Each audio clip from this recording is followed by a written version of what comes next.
Coisa informal aqui. Boa noite a todos, satisfação de receber vocês aqui. Meu nome é Humberto, eu sou presidente aqui da Escola do Parlamento.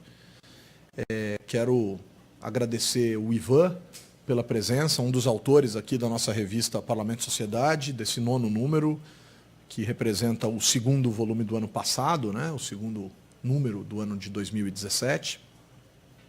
Esse ano a gente ainda vai ter 2 lançamentos, enfim, um já está em fase de revisão e montagem, mas hoje é um dia muito especial para a gente lançar esse número aqui, que é o número 9 da revista. Então, eu quero contar um pouquinho a história desse volume, eu tive a honra de escrever aqui a apresentação, e aí a gente iniciar o nosso debate aqui, iniciar as nossas considerações acerca desse volume. Bom, esse volume nasce da seguinte forma, a gente teve um volume 8, a gente tem um contrato com a imprensa oficial, e o volume não pode superar essa espessura aqui de 128 páginas, salvo engano da minha parte. E a gente teve um volume, no número 8, a gente teve um volume de suas 160, cento e tantas páginas, que já estava contratado pela Escola do Parlamento, e tratava de eleições municipais, que é aquele volume anterior. Por sinal, de repente, Bárbara, se tiver o volume anterior, a gente podia também dar para o pessoal, o número 8. De repente, se alguém puder descer lá da escola com os volumes e tal. E aí a gente teve que tomar uma decisão que é sempre muito difícil para um conselho editorial, que é dizer para o autor, olha, você vai ficar para o próximo número, porque não coube e tal, não sei o quê. Às vezes fica mais fácil fazer isso com quem a gente tem intimidade, com quem a gente tem amizade, com quem a gente tem um mínimo de liberdade e tal. Mas é legal também porque aí, quando lança o número seguinte, a pessoa vem aqui e faz um trabalho bacana com a gente e tal. Então, Ivan, obrigado por ter compreendido essa situação extraordinária do ponto de vista editorial aí. Mas óbvio que a gente não ia deixar de fazer uma publicação, sobretudo uma publicação extremamente relevante. O artigo do Ivan é muito legal, bastante técnico, bastante detalhado, com método, com aplicação de estatística bem bacana, com econometria e tal, que é uma coisa que a ciência política tem usado bastante. E a gente fica muito feliz de ter esse trabalho aqui. Os outros 4 trabalhos vieram parar aqui da seguinte maneira, eu acho que isso também é muito legal. No ano passado, a Casa permitiu que eu fosse para um congresso internacional, na verdade, custeado integralmente por mim, é um interesse acadêmico meu, mas eu fui a um congresso internacional no Uruguai, da Associação Latino-Americana de Ciência Política, e assisti a alguns trabalhos tratando de municípios brasileiros, pesquisas sobre municípios.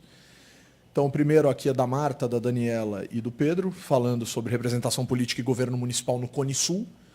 É um trabalho em que eles tentam comparar, de uma certa maneira, como funcionam os municípios em alguns países da América do Sul, Argentina, Brasil, Uruguai e Chile, acho, ou Paraguai, enfim, acho que é Paraguai. É Paraguai? Chile. Uruguai, Chile, Brasil e Argentina. Eles tentam comparar como funcionam os municípios nesses 4 países. Depois, o trabalho da Ariane, que é da Câmara Municipal de São Carlos, é uma servidora de parlamento, falando sobre a prática da participação política local, e aí ela faz também uma comparação com base numa pesquisa chamada Barômetro das Américas, de como as pessoas participam nos municípios da política. Aí tem o artigo do Ivan, e depois vem a produção legislativa, um estudo de caso da Câmara Municipal do Rio de Janeiro, aí é um trio de rapazes aqui, que fez um trabalho tentando entender a lógica do parlamento, a lógica da produção legislativa na Câmara Municipal do Rio. Um deles é servidor da Câmara, trabalha para um vereador do Democratas lá do Rio, para o César Maia, que é conhecido, famoso, enfim, pai do Rodrigo Maia, que é presidente da Câmara dos Deputados, etc. E a gente fecha aqui com as mulheres no Legislativo Municipal, representação feminina na Câmara Municipal de Juiz de Fora, Minas Gerais, que é outra coisa interessante, que é aplicado a um determinado parlamento, discutindo a questão da participação feminina nas fileiras legislativas de uma Câmara Municipal de uma cidade importante, grande, do interior de Minas Gerais, uma das maiores cidades ali de Minas, que é Juiz de Fora, que é o trabalho da Laura.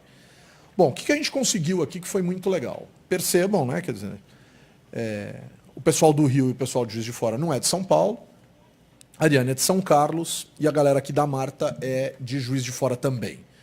Portanto, a gente não conseguiu trazer essas pessoas para cá, a Escola do Parlamento nessa nova gestão, enfim, não custeia esse tipo de de evento, não custeia passagem, essas coisas. A gente está numa restrição de recursos, que eu acho que a gente tem que trabalhar com isso, exatamente com isso, e a gente não tem restrição de tecnologia. Então, o que eu fiz? Mandei mensagem para esses 4 autores aqui, solicitei que nos gravassem um vídeo e nos enviassem um pouco falando a respeito, resumidamente, dos seus trabalhos. Dessas 4 autorias aqui, 2 responderam ao nosso chamado. Uma, na verdade, a Laura teve uma dificuldade técnica, não conseguiu nos enviar o vídeo dela por celular. Então, infelizmente, a gente acaba ficando sem esse vídeo da Laura. E a gente agradece muito porque ela tentou várias vezes, tal, e fico chateado às vezes de ficar tomando o tempo das pessoas, tal, e a gente nitidamente percebeu que ela estava tentando se envolver ali com o negócio. Mas a gente recebeu o vídeo da Ariane e a gente recebeu o vídeo do pessoal do Rio de Janeiro. Então, o que eu acho que a gente pode fazer, que é muito legal, a gente assistir a esses 2 vídeos e passar a palavra para o Ivan. E aí, claro, uma exposição aqui, entre nós, tal, uma exposição obviamente pode ser mais longa, os vídeos são relativamente curtos, é muito mais longa e tal. E depois abrir aqui para um debate, para uma conversa, tá? Do jeito que vocês quiserem. Inclusive, se vocês quiserem sentar aqui à mesa com a gente, fiquem completamente à vontade. Aqui. Vamos fazer uma coisa. A gente ainda está vivendo os mistérios, né, da Escola do Parlamento. Né? Tem coisas que a gente abre. Outro dia, por exemplo, a gente abriu um evento, tinham 110 inscritos e a gente sentava no chão. Hoje tinham cerca de 100 inscritos. E eu não sei se é a cidade, não sei se é o tempo, não sei se é o vento, não sei se é o futebol.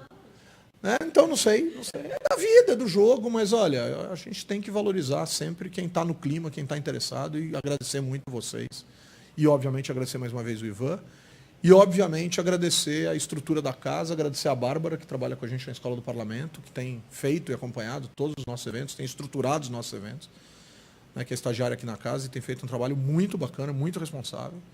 E o David, que sempre está aqui também nos nossos eventos, fechando a casa, tal, não sei o que. O David é uma figura muito bacana, muito querida.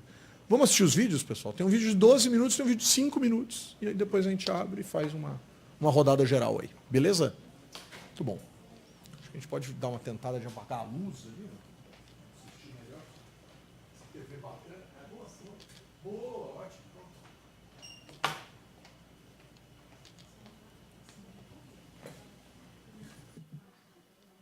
Meu nome é Felipe Guedon, eu sou aluno de mestrado aqui do CPDOC da FGV do Rio de Janeiro, mestrado em História Política e Bens Culturais, e sou bolsista do CNPq.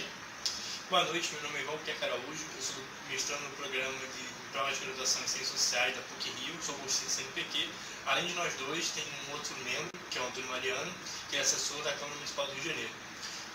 O título do nosso trabalho é Produção Legislativa, um estudo de casos da Câmara Municipal do Rio de Janeiro. E a gente trabalhou nessa temática municipal. O que a gente queria saber? A gente queria entender realmente, efetivamente, a atividade legislativa aqui no Rio de Janeiro, a nível local, observar as dinâmicas entre os partidos a nível local, aqui na Câmara, verificar se haveria ou não uma divisão de trabalhos entre o Legislativo e o Executivo, e, ao final, analisar a composição dos marcos legislativos propostos e aprovados, para verificar se haveria alguma sobre-representação de um tema, subrepresentação de outros, enfim. Esses objetivos explicitados pelo Guedon parte de uma motivação que a gente percebeu enquanto estava trabalhando na bibliografia a respeito da atividade legislativa.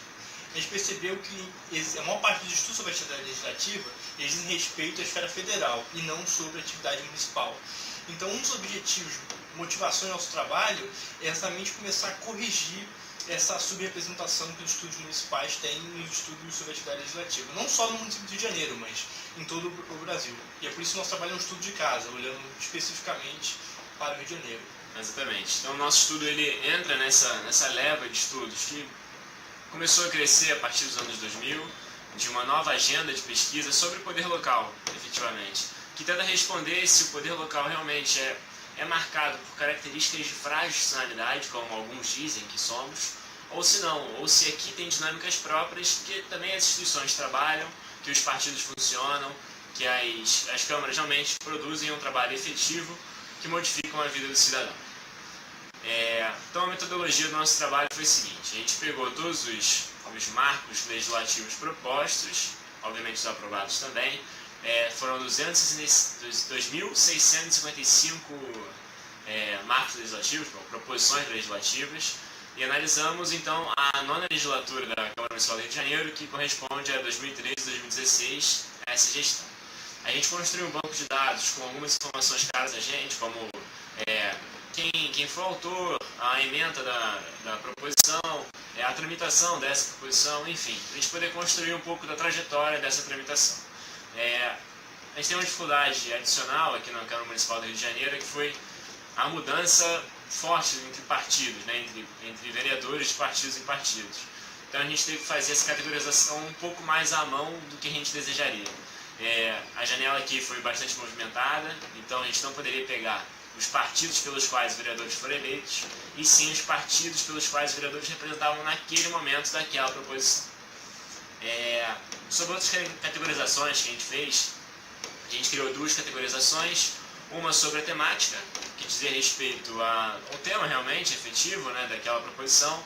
A gente dividiu em política social, não programática, administração pública, política urbana, política econômica e regulação de atividades. E a segunda categorização em relação à abrangência. Né? A gente adaptou uma categorização que já existia do Taylor Robson no artigo 99, que eles criavam a categoria individual, setorial, local e federal. E a gente acabou colocando municipal para adaptar a nossa realidade.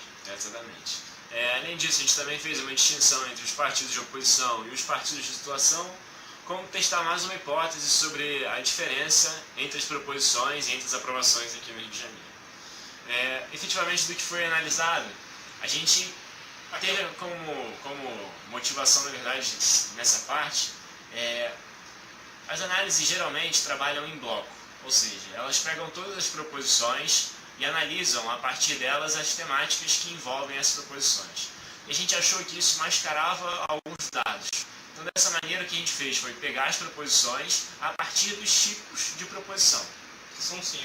O projeto de emenda à lei orgânica, o projeto de resolução, o projeto de lei complementar, projeto de lei e projeto de decreto legislativo, totalizando aqueles 2.155 que a gente falou anteriormente. E um dado interessante que a gente pôde perceber é que, em relação à aprovação, o projeto de decreto legislativo ele tem uma taxa de aprovação superior a 70%, enquanto os outros 4 não chegam nem a 20%. E aí, a gente podia pensar que isso corrobora aqueles estudos anteriores aos anos 2000, que o Felipe estava mencionando, de que existia um personalismo muito forte, e isso a gente vai mostrar com o decorrer do trabalho que não é bem assim. Sobretudo pelo tipo de temática que predomina nesse projeto de decreto legislativo. Então, quando a gente trabalha com essas categorizações e quando a gente tira desse nível agregado e quando começa a analisar a nível individual, a gente analisa que existem diferenças em tramitação desses projetos. E essas diferenças de tramitação, obviamente, elas impactam na aprovação ou na não aprovação de determinada proposição. Além disso, determinados tipos de proposição, elas são mais afeitas a determinadas temáticas. Por exemplo, como a gente vai ver, se a gente pegar as categorias temáticas dos projetos de lei complementar feitos a determinadas temáticas do que outros. Se a gente pegar, a gente for ver, por exemplo, nos decretos legislativos a gente vê uma sobrerepresentação daqueles projetos não programáticos. E não programático significaria o quê? Significaria uma mudança de nome de rua, só uma mudança, não um nome efetivo dado a uma rua que não teria nome, um logradouro que não teria nome. Seriam também homenagens, seriam medalhas, enfim, isso entraria nessa categoria de não programático. Então a gente vê que o decreto legislativo, apesar da aprovação dele ser realmente muito mais fácil, o conteúdo não programático realmente é sobre-representado, mas se a gente pegar os outros projetos de lei da forma como a gente desagregou, a gente consegue ver que a Câmara trabalha também, obviamente, em outras temáticas.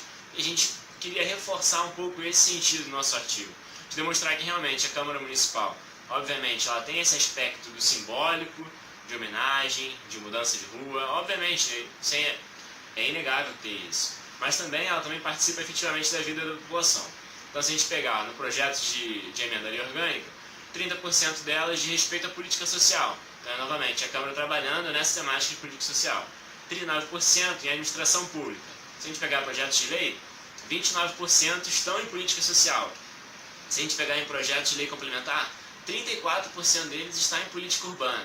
Se a gente pegar o projeto de resolução, 71% deles estão em administração pública. Só para demonstrar um pouco esse sentido de que a Câmara trabalha para além desses conteúdos não programáticos que a gente tinha comentado. E relacionando com o que a gente viu anteriormente, o decreto legislativo ele é aprovado mais exatamente por ter uma sobre-representação que chega a 78% de do tipo, né, para o tema não programático, né? Todas as outras que a gente viu que não chegam a 20% de aprovação, isso se refere principalmente por se tratarem, em sua maioria, de temas que dizem respeito à vida da população. Então, o custo de tramitação tende a ser maior, né? Exatamente. Tem que ter uma homenagem.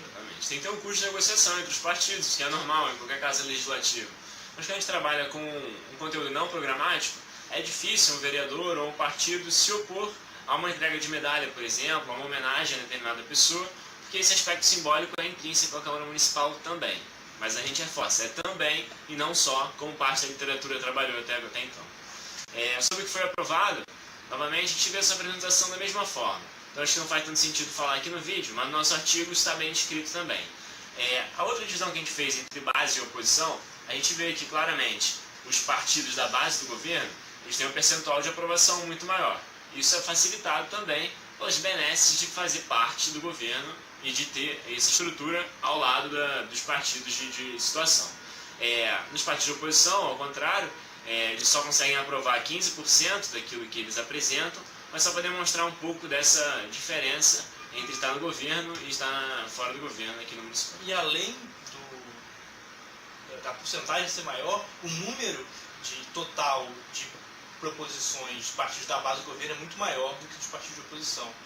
1.900 quase a 450. Até porque tem muito mais partidos de situação do que partidos de oposição aqui na Câmara Municipal do Rio de Janeiro, é uma realidade semelhante em uma parte dos municípios do Brasil. Sobre os tipos de proposição, se decreto legislativo, projeto de emenda de lei orgânica, projeto de lei, dividindo entre governo e oposição, não há muita diferença, não há uma diferença gritante se os partidos que estão na base do governo tenderiam a realizar um determinado tipo de projeto, os partidos de situação não. Mas o que a gente vê de diferença é a abrangência desses projetos. Por mais que não tenha realmente uma diferença efetiva entre se o partido de oposição eles mandam mais projeto de lei ou se os partidos de situação mandam mais projeto de lei, se a gente analisar a composição por abrangência desses projetos, a gente vê sim uma diferença, é uma diferença significativa. Se a gente observar os projetos do governo, da base do governo, a gente vê que o nível setorial que o nível individual é muito mais forte. Se a gente pegar a maior abrangência que a gente está trabalhando, que é a municipal, a gente vê que os partidos de oposição têm maior incentivo a criar proposições nesse sentido. O que isso indica? Isso indica que os partidos de oposição têm maior incentivo de se demonstrar como alternativa ao Estado fora, como alternativa a esse governo. Então eles têm maior incentivo de criar propostas de maior abrangência para demonstrar realmente como uma alternativa a esse projeto de poder que está no Executivo. Como conclusões gerais, bom, a gente incentiva que tenha a leitura do nosso artigo até para entender melhor tudo aquilo que a gente está falando aqui dentro, mas é só para demonstrar que realmente a Câmara trabalha para além desse sentido não programático. Isso é um sentido que a gente gostaria de reforçar aqui nesse vídeo. A literatura trabalhou muito nessa chave de clientelismo, patrimonialismo, e é uma literatura um tanto quanto crítica à institucionalidade, sobretudo municipal. A institucionalidade partidária já é bastante crítica, mas a institucionalidade municipal, partidária, ainda é mais crítica. Então a gente queria reforçar esse ponto. Se a gente analisar de forma desagregada, como a gente analisou, a gente vai ver que há sim projetos de interesse municipal latentes, como política urbana, como regulação de atividades, como política social. Enfim, então a gente quer demonstrar que a nível municipal a gente consegue fazer política a partir dos nossos representantes, de forma que impacte diretamente na vida do cidadão e não só fique no nível de homenagem, no nível de mudança de ruas, como é cotidianamente retratado na nossa Câmara Municipal. É isso. Bom, a gente queria agradecer a participação, pedir perdão, obviamente, pelos erros equívocos aqui na nossa fala, mas convocar para a leitura do nosso artigo, convocar para a leitura do dossiê inteiro. São todos temas que recortam a atividade legislativa municipal, recortam a vida municipal. Então, me agradecer a Humberto pelo convite de participar desse número e desejar boa leitura a todos. Boa noite. Muito legal, muito legal. Bom, acho que é um artigo importante porque trabalha ou trata com uma tentativa de uma desmistificação do papel do parlamento na realidade de uma cidade, sobretudo numa cidade grande como a do Rio de Janeiro, segundo maior município do Brasil em termos de população, segunda maior Câmara Municipal do Brasil, né? Então, é extremamente importante. Eu acho que o que os autores conseguem mostrar aqui, que é bastante relevante, é que as câmaras municipais, predominantemente uma Câmara daquele tamanho, não vive só dessa história de honrarias e etc, etc, etc, apesar disso, obviamente, fazer parte da realidade de qualquer parlamento do mundo. Né? Diversos parlamentos do mundo fazem esse tipo de atividade, mas que fique claro que não fica restrito a isso. Eu acho que existem alguns pontos que podem ser bem discutidos aí. Essa questão, por exemplo, de dizer que os partidos de oposição propõem projetos de lei mais abrangentes na cidade como uma forma de alternativa ao governo municipal. A gente também pode tentar entender se isso acontece por conta de se mostrar alternativa ou se isso tem um caráter mais ideológico, né? Ou de associado à ideia de que esquerda e direita ou mais conservadores, mais progressistas têm ideias distintas e a Câmara Municipal, numa lógica governista no Rio de Janeiro, era um governo mais de centro-direita, né, com Eduardo Paes, né, e você tinha uma esquerda fazendo oposição. Tem que ver se isso também não é uma característica dos partidos, etc. Mas isso é só uma hipótese, eu não estou aqui afirmando isso com a mais absoluta convicção, porque a gente precisaria fazer esses testes, precisaria observar isso com atenção. E aí é bacana, porque mostra que é difícil mesmo aprovar um projeto de lei, é difícil mesmo levar adiante uma política pública, e eu acho que isso é uma característica do parlamento, no que diz respeito até mesmo à sua lógica de ambientação democrática. A gente teve um exemplo fantástico aqui recentemente na Câmara Municipal de São Paulo, que foi, sobretudo no último dia, né, no último evento, a vinda aqui de categorias do Serviço Público Municipal dizer que não queria reforma previdenciária. Claro que as pessoas podem ser favoráveis a dizer não, precisava da reforma, é fundamental, tal. Claro que as pessoas precisam dizer que não. Mas não dá para dizer que a sociedade, de uma certa maneira, não fez uma pressão expressiva e o governo findou perdendo uma maioria que imaginava ter. Então, é relevante esse debate para a democracia, é importante esse papel. Aí você vai dizer, tá vendo, ó, não aprova. Bom, não aprova, mas tem sociedade, tem pressão, tem aperto, tem organização, e eu acho que isso é importante do ponto de vista do papel da democracia. Quer fazer alguma colocação, Ivan? E a gente... Eu achei bastante legal da apresentação que eles fazem. Isso me lembrou o início do projeto que aconteceu aqui no Brasil para o estudo do Legislativo Federal, né? Logo no início da apresentação, eles dizem que a literatura tem um problema, e eu acho que é um problema que frequentemente é diagnosticado e poucas vezes se trabalha para tentar curá-lo. A questão do problema da ciência política, não da política em si, que é o estudo bastante focado no governo federal. O governo brasileiro, em Brasília, no Parlamento, no Congresso, na Câmara dos Deputados, no Senado, e deixando um pouco de lado uma dinâmica muito mais próxima do cotidiano dos indivíduos, que é a dinâmica dos municípios e dos estados, né? Inclusive, já levantando um resultado no meu trabalho, é que as pessoas votam muito mais, participam muito mais nas eleições mais próximas delas, né? As eleições para vereador e para prefeito, muito menos para presidente e para o Senado, né? Que é um resultado que, quando eu observei isso nos dados, me chamou a atenção. E no início da década de 90, veio um intelectual, um pesquisador, cientista político bastante famoso, chamado Guilherme O'Donnell, no Brasil, e ele, na reunião da Associação de Ciência Política que se formava, ele falou, olha, tem um problema, vocês não têm a mínima ideia como funciona o parlamento de vocês. A literatura trazia algumas percepções a partir do caso americano, a partir dos casos europeus, e nós analisávamos as dificuldades congressuais brasileiras a partir dos casos da literatura. E o Guilherme O'Donnell chamou a atenção, olha, mas como funciona o parlamento de vocês? E aí um dos principais pesquisadores brasileiros, o professor Fernando Limonge, com a professora Angelina Figueiredo, iniciou um projeto que chama Terra Incógnita, que é exatamente o que os autores aqui fizeram no Rio de Janeiro, que é levantar os dados da produção legislativa. E ao longo dos últimos 20 anos, eles vêm levantando consistentemente dados que mostram, olha, o parlamento brasileiro, apesar de tudo que a crônica política critica e de maneira adequada, se a gente pensa no funcionamento das instituições de largo prazo, mas no final das contas, de maneira inadequada do funcionamento dentro do Congresso, que ele funciona dentro dos parâmetros que funcionam as democracias americana e europeia. A gente pode falar que a democracia tem um problema no mundo, tudo bem, mas o Brasil tem uma democracia que funciona como as democracias consolidadas no mundo. Aí você vai observar as estatísticas que é de dominância do presidente, de sucesso da agenda presidencial, que são as estatísticas básicas utilizadas, e o parlamento brasileiro tem os mesmos dados do parlamento belga, do parlamento francês. Que muitas vezes a gente coloca, olha, tem um problema ali que o funcionamento do parlamento, na verdade o problema está em outro lugar, porque as regras ali são claras e os partidos estão se apresentando como partidos. E eu acho que eles estão caminhando no esforço de entender como funciona a lógica do parlamento municipal. Pela apresentação que eles trazem, pelos dados que eles apresentam no artigo, tem um indicativo que, olha, o parlamento carioca, apesar de todos os pesares das últimas administrações da capital fluminense, ele funciona como um parlamento deve funcionar. Obviamente, não é um estudo tão aprofundado com toda a agenda de pesquisa de 20 anos sobre o Congresso brasileiro, mas já começa a dar as pistas. Olha, não são aqui nessas instituições internas do parlamento que a gente vai encontrar os problemas do funcionamento da democracia brasileira. A gente tem que encontrar em outros lugares, que eu acho que é a grande contribuição que a pesquisa sobre o governo brasileiro trouxe não só para o Brasil, para a literatura comparada, né? O caso brasileiro é paradigmático de um presidencialismo que funciona a partir de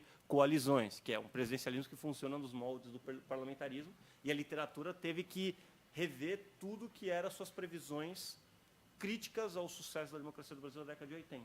Querem governar. E, no final das contas, eu acho que eles dão um passo bastante importante no avanço dessa agenda aí. Para quem se interessa por ciência política, quem quer entrar na vida acadêmica, quem já está participando de alguma forma da vida acadêmica, é um campo de trabalho muito interessante, muito importante. A gente entender como funcionam os parlamentos locais, né? A Câmara Municipal de São Paulo, a Assembleia Legislativa de São Paulo, a Câmara Municipal de outros municípios importantes no estado de São Paulo e a Câmara Municipal do Rio de Janeiro. Muito legal, muito legal. Alguém quer fazer? Pessoal, é uma conversa assim, completamente... vamos conversar, entendeu? Fiquem à vontade, assim, fiquem completamente à vontade. Alguém quer fazer uma observação sobre esse trabalho em especial, tal?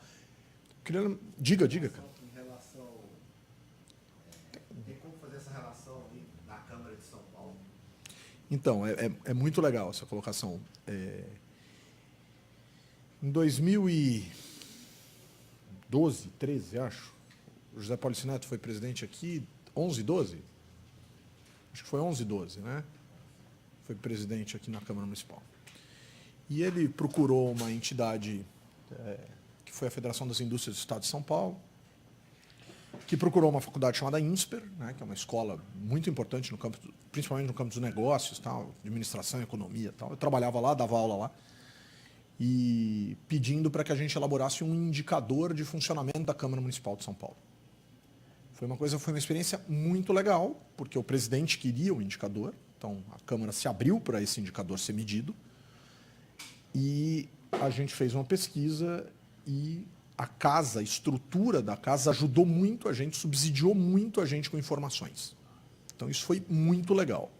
E a gente criou um indicador que funcionava em 4 dimensões. A dimensão da transparência, com alguns indicadores, com 4 indicadores de transparência. A dimensão da fiscalização, capacidade de fiscalizar o Poder Executivo, com 4 elementos de fiscalização. E a gente dividiu a capacidade de a Câmara legislar em 2 partes. A capacidade da Câmara ser uma instituição propositiva e efetiva naquilo que ela propõe, principalmente nisso que eles chamam de algo de mais programático, né? Mais de conteúdos de legislação que efetivamente impactam nas políticas públicas. Então a gente tirou as honrarias, etc, etc, etc. E o quanto que a Câmara colabora com o Executivo. Mas não só aprovando aquilo que o Executivo manda, mas aprovando de uma maneira mais rápida, aprovando sem emenda, aprovando sem impactar no projeto, aprovando, entre aspas, e com todo respeito, às cegas. Então você tem 4 dimensões e a gente fez a medição com base, salvo engano, na minha parte, dos dados de 2011.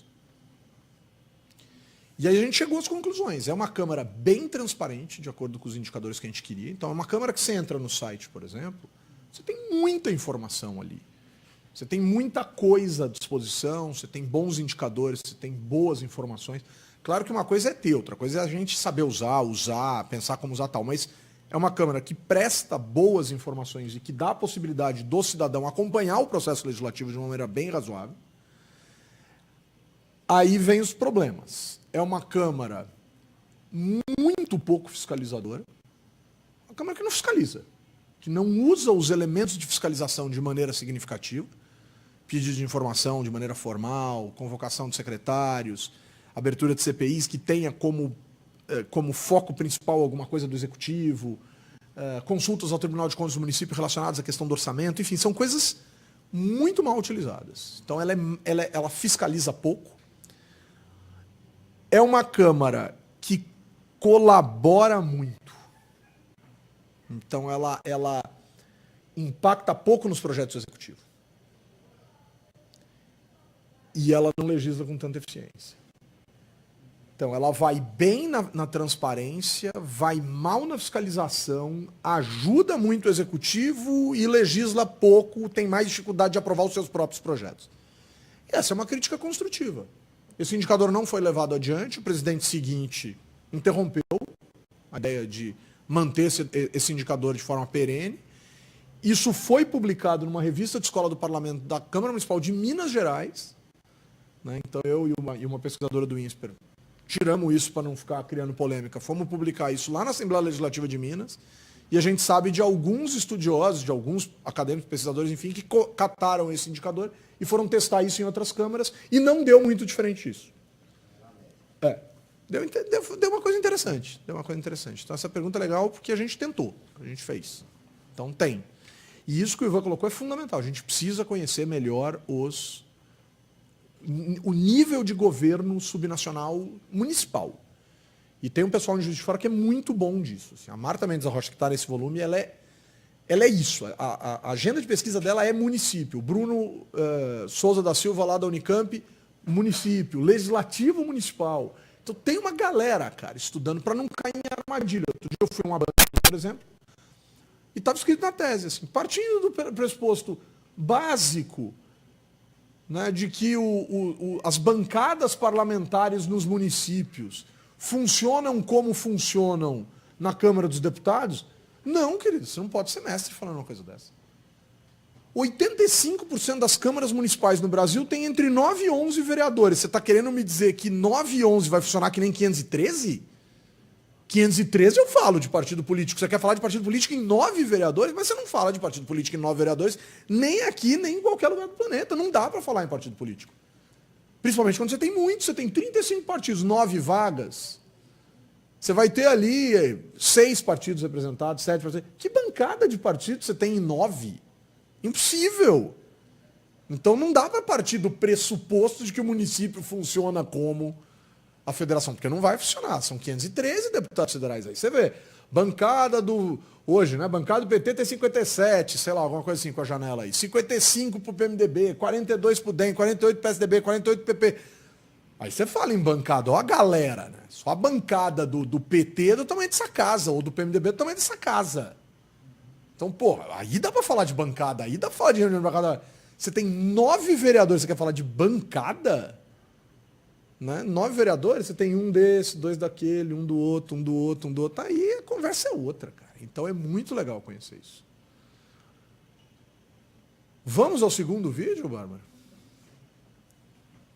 Que é um vídeo mais curto da Ariane Seleguin, lá da Câmara Municipal de São Carlos, um vídeo de 5 minutos.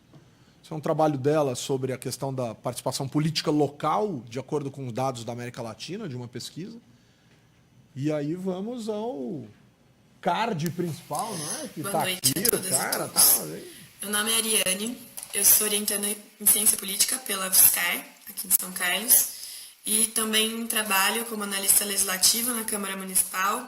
Então, para mim é um prazer em dobro, uma honra em dobro poder contribuir com a revista da Escola do Parlamento da Câmara Municipal de São Paulo. E mais ainda poder contribuir com esse tema que é participação, e não só participação na política local. Querendo ou não, ainda mais com essa conjuntura política conturbada, a gente acaba dando muita atenção aos acontecimentos no Congresso Nacional, no STF, em Brasília, e acaba muitas vezes tendo que deixar de lado ou não dar a importância devida para as questões locais. E, além disso, uma coisa que é tratada nesse artigo é o poder emancipatório e de educação cidadã que tem a participação na política local. Ao contrário da participação e dos acontecimentos da política federal, eles acontecem no cotidiano das pessoas, eles acontecem aqui na cidade, com os problemas que as pessoas têm que enfrentar, é o ônibus, é a creche, enfim, são questões que são mais atinentes ao cotidiano das pessoas, enquanto a distância acaba separando um pouco nesse processo de participação para as pessoas conseguirem participar da política efetivamente nas questões federais. E aí, com esse potencial emancipatório, nesse sentido, esse artigo ele busca tratar da participação para além das instituições, então para além das eleições, dos partidos, para a participação como uma forma que as pessoas têm de enfrentar uma determinada questão que vai fazer parte da vida dela e das pessoas em volta dela, enfrentar essa questão e tomar decisão coletivamente sobre o que fazer, sobre como solucionar essa questão. E aí, nesse sentido, a participação ela pode se dar nas igrejas, ela pode se dar nos bairros, nas comunidades de bairros. E aí a gente consegue ter uma visão mais ampla e, inclusive, também fazendo um contraponto, porque muitas vezes na ciência política a gente acaba vendo muito a participação local restrita ao estudo dos orçamentos participativos, ao estudo dos conselhos municipais. Claro que isso tem muita importância e aí esses estudos são principalmente pressupostos, né, para a gente conseguir ampliar, como eu tento fazer nesse artigo, mas ao mesmo tempo é importante a gente pensar um pouquinho mais além e verificar esses outros espaços onde tem uma tomada de decisão e as pessoas, por estarem ali próximas, elas conseguem não só aprender a lidar com a questão, vai ter essa questão, nós vamos tomar uma decisão sobre, formular alternativas para aquela questão que muitas vezes não estava nem colocada quando ela era um problema, enfim.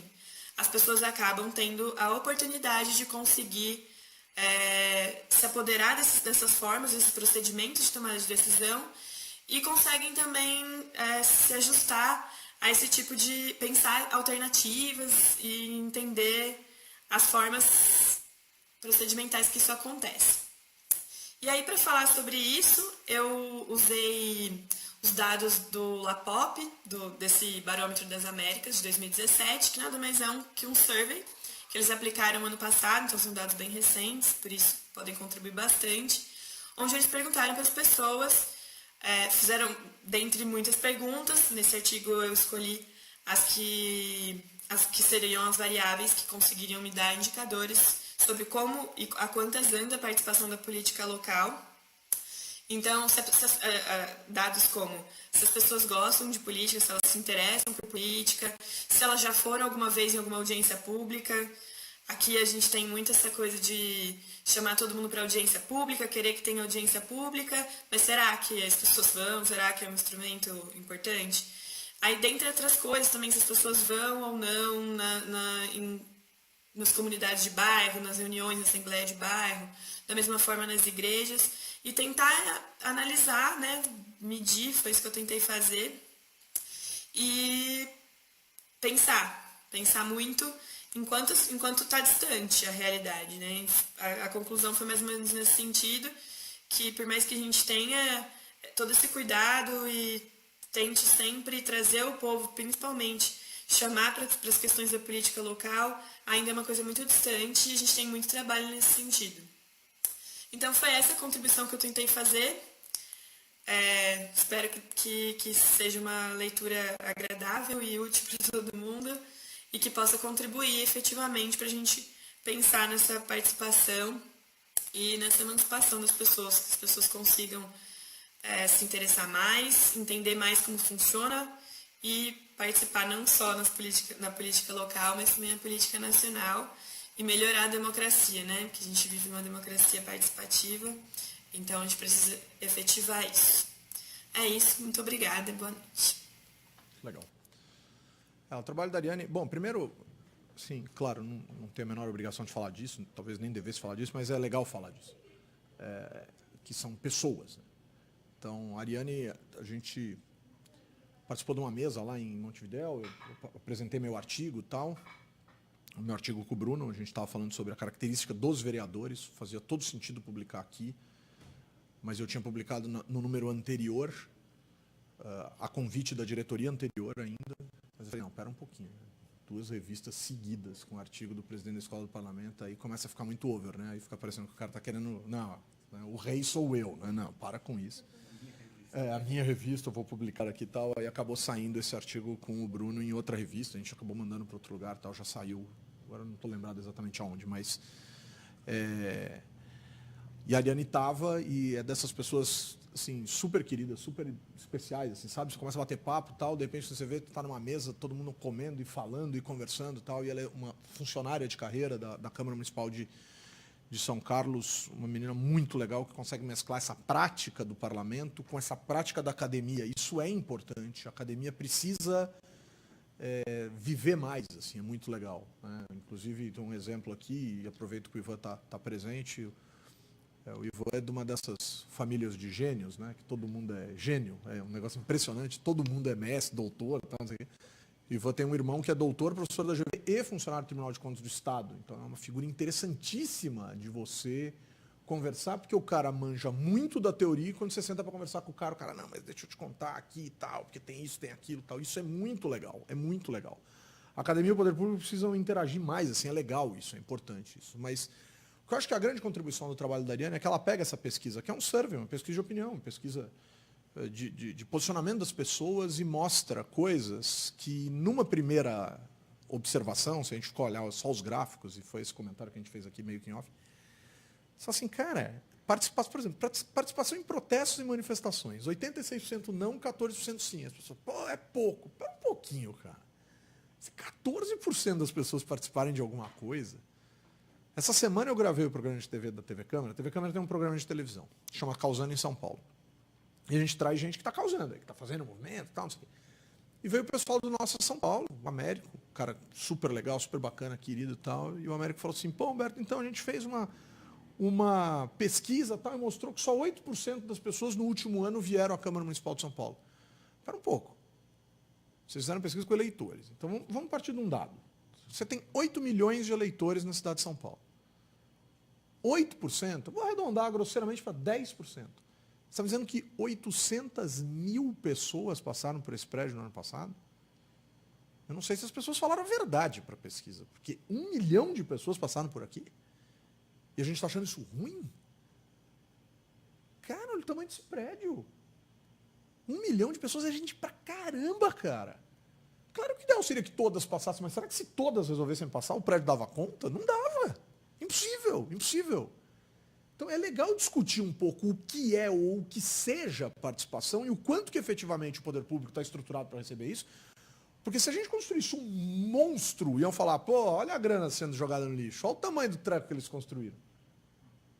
Se 8 milhões de pessoas resolvessem passar aqui todo ano, cara, não ia ter lugar para sentar, para trabalhar, para pensar, para fazer. Então, é um desafio interessante, é um desafio instigante. Agora, claro, a gente pode falar de outras tantas formas de participação, e ela faz isso aqui de uma maneira muito interessante. Mas é um baita desafio, cara, um baita desafio. O parlamento é a casa do povo. Claro que é, óbvio que é, mas se o povo resolver morar em casa, acabou. Porque não cabe. Então, o que a gente tem que ter aqui? Povo, claro que tem que ter. Cidadãos, claro que tem que ter. Mas todos nunca a gente vai ter. Por uma questão matemática, por uma questão física. E é legal essa provocação, é bacana isso. E aí a qualidade, a representatividade, com quem que a gente está dialogando, com quem que uma casa como essa consegue dialogar. E esses são motivos interessantíssimos de se debater. Fala, Ivan. Não, é legal que ela traz um problema, a Ariane traz um problema que é importante, que outra vez é algo que sempre é deixar de lado, que nós temos um foco, e isso é fruto de uma lógica de que... até um pouco paternalista, de que vai ter um herói, um grande líder. A gente já está vendo um pouco desse processo nesses últimos momentos da crise. Um grande líder que vai resolver nossos problemas e que fracassa ou não fracassa. E as pessoas reagem com isso de maneira bastante sentimental.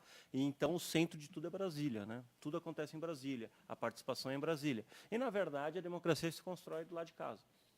A democracia se constrói no governo local. A participação no dia a dia da comunidade... Tudo bem que é um pouco difícil a gente pensar em comunidade numa cidade grande como São Paulo, mas em associações de bairros, nas subprefeituras, em associações comunitárias, É aí que se constrói uma sociedade democrática. Obviamente, a gente vai falar em Borá e você fala mesmo, de fato, a Câmara é o locus ideal de participação da sociedade de Borá. Porque, no final das contas, o que sustenta o processo democrático é a capacidade de mobilização da sociedade. E onde está o dia a dia da sociedade? Está no poder local, está na comunidade local, está na localidade. Então, acho que ela levanta a atenção por um aspecto importante do processo democrático, e ela apresenta dados que eu concordo aqui com essa interpretação do Humberto, que mostram, na verdade, um dado bastante positivo do estado da participação política no Brasil. Eu tenho um defeito nas minhas falas, né? Eu tenho um defeito que eu sou um otimista por definição, né? Apesar de tudo que a gente sofre, eu sempre acho que nós estamos caminhando por um processo de evolução institucional democrática, né? Eu acredito que, apesar de tudo que a gente está enfrentando nos últimos anos, se você olha de 85 para cá, a evolução que acontece no Brasil é enorme. E até o relato anterior que o Humberto faz da transparência de dados indica que o que está faltando é o lado da sociedade civil. Porque você tem dado, não é o próprio governo, não é o próprio Estado que vai analisar esses dados. Porque, provavelmente, se ele analisar esses dados, ele vai analisar do jeito que seja mais interessante para o poder estabelecido, para quem está ocupando os cargos políticos de plantão. Quem precisa utilizar esses dados? Não é só a academia, é a sociedade civil, são as ONGs, são grupos que vão capturar esses dados. Primeiro, vão se instrumentalizar para saber utilizar esses dados, vão capturar esses dados e vão fazer textão no Facebook. Vão fazer passeata na rua, vão mostrar, olha, a gente está pegando isso, certas coisas acontecem direito, certas coisas acontecem errado. E isso você vai ganhando densidade democrática, que é muito mais importante, muito mais consistente do que se a gente pensar um mero calendário eleitoral de nós nos apresentarmos para a urna a cada 2 em 2 anos, né? Eu acho que essa questão que está sendo trabalhada no artigo da Ariane Seleguin é um elemento fundamental para a compreensão da democracia brasileira e para o próprio aprofundamento do que seja democracia nesse país, né? Pessoal, à disposição, à vontade. Querem colocar?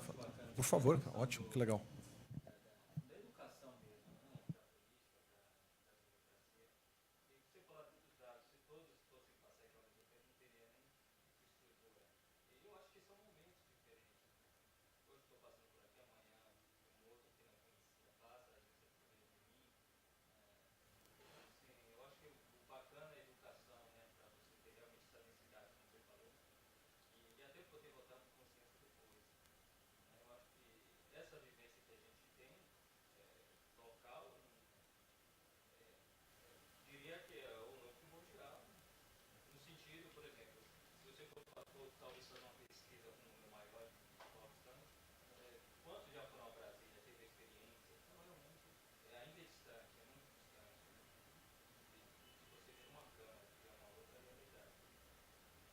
Eu tenho um colega nosso, tal, formado, doutor em ciência política, tal, que outro dia falou, cara, eu pesquiso partido, parlamento, legislativo, Câmara dos Deputados, Senado, tal, eu nunca pisei em Brasília. Eu falei, cara, você precisa ir lá, velho. Você precisa botar o pé naquilo, você precisa sentir o cheiro daquele negócio, você precisa olhar. E a ciência política, às vezes, refuta um pouco isso. A gente tem um trabalho recente de uma pesquisadora chamada Graziella Testa, enfim, que trata de questões informais das comissões em Brasília. Que informalidades existem ali que fazem com que aquilo funcione. Porque não é só a regra. É o que você, é como você opera, é como você faz, tal. E, cara, teve gente na ciência política que ficou chateada, dizendo, não, imagina, não é assim que a ciência política tem que trabalhar. O quê? É só com a instituição formal? É só com o que está escrito? Cara, se você lê a regra, se você lê o manual de instruções, você não opera o aparelho. O jeito que você opera os aparelhos não é só o que está escrito no manual, é o seu jeito de fazer a coisa. E a política é muito constituída pelo jeito da coisa ser feita. E aqui não é uma crítica de se bem feita, mal feita. Claro que se mal feita a gente teria que tentar resolver tal, mas o modus operandi do lance é muito importante para a nossa compreensão. E a ciência política, por vezes, se afasta dessa lógica de cultura, etc. A gente precisa tomar um pouco mais de carinho por essas coisas, cara. É legal isso. É bacana isso. Porque senão, cara, o Brasil tem superávit legal, né? O Brasil tem muita lei. Se você só ler aquilo, você vai começar a acreditar, cara. E não é para acreditar só nisso. Porque não é assim que funciona. Inclusive, isso que você está falando, conhecimento é tudo. O que eles disseram sobre, lá no Rio de Janeiro, os partidos, maior número de partidos do lado direito, né, da esquerda, então não conseguiam ali, às vezes, colocar os seus projetos, né, atividades dos seus projetos. Aí ela fala que as pessoas não participam. As pessoas não participam. E eu levo isso para a prática, quando eu comecei a ir no Conselho de Segurança, fazia parte, movimento. Quando você chega lá, você percebe que o pessoal que é da direita consegue uma efetividade dos serviços que eles precisam em relação a quem é da esquerda. Inclusive, aí agora quando você fala, né, que não é só a parte formal, tem a informal também. Se você chegar hoje, de repente, no hospital do Campo Limpo, você não está colocando, tentar alguma coisa você não consegue, mas se depender para quem você ligar, você vai conseguir uma cirurgia. Você vai conseguir. Então, essa é a, eu acho, não sei, mais ou menos por aí, né? A parte informal do sistema. E quando a gente vê esses partidos políticos, no caso, que estão na situação, eles, as ramificações deles no município, eles conseguem a maior tranquilidade para conseguir o serviço dentro das instituições que estão lá no. Por exemplo, se você precisa de uma creche, vai lá e liga e tal, precisa de passagem no posto de saúde, você percebe, a gente percebe esse esquema. Como é que você mede isso? Isso, Como é que você bate o banco de dados? Onde tá está escrito isso? Isso é legal. Legal.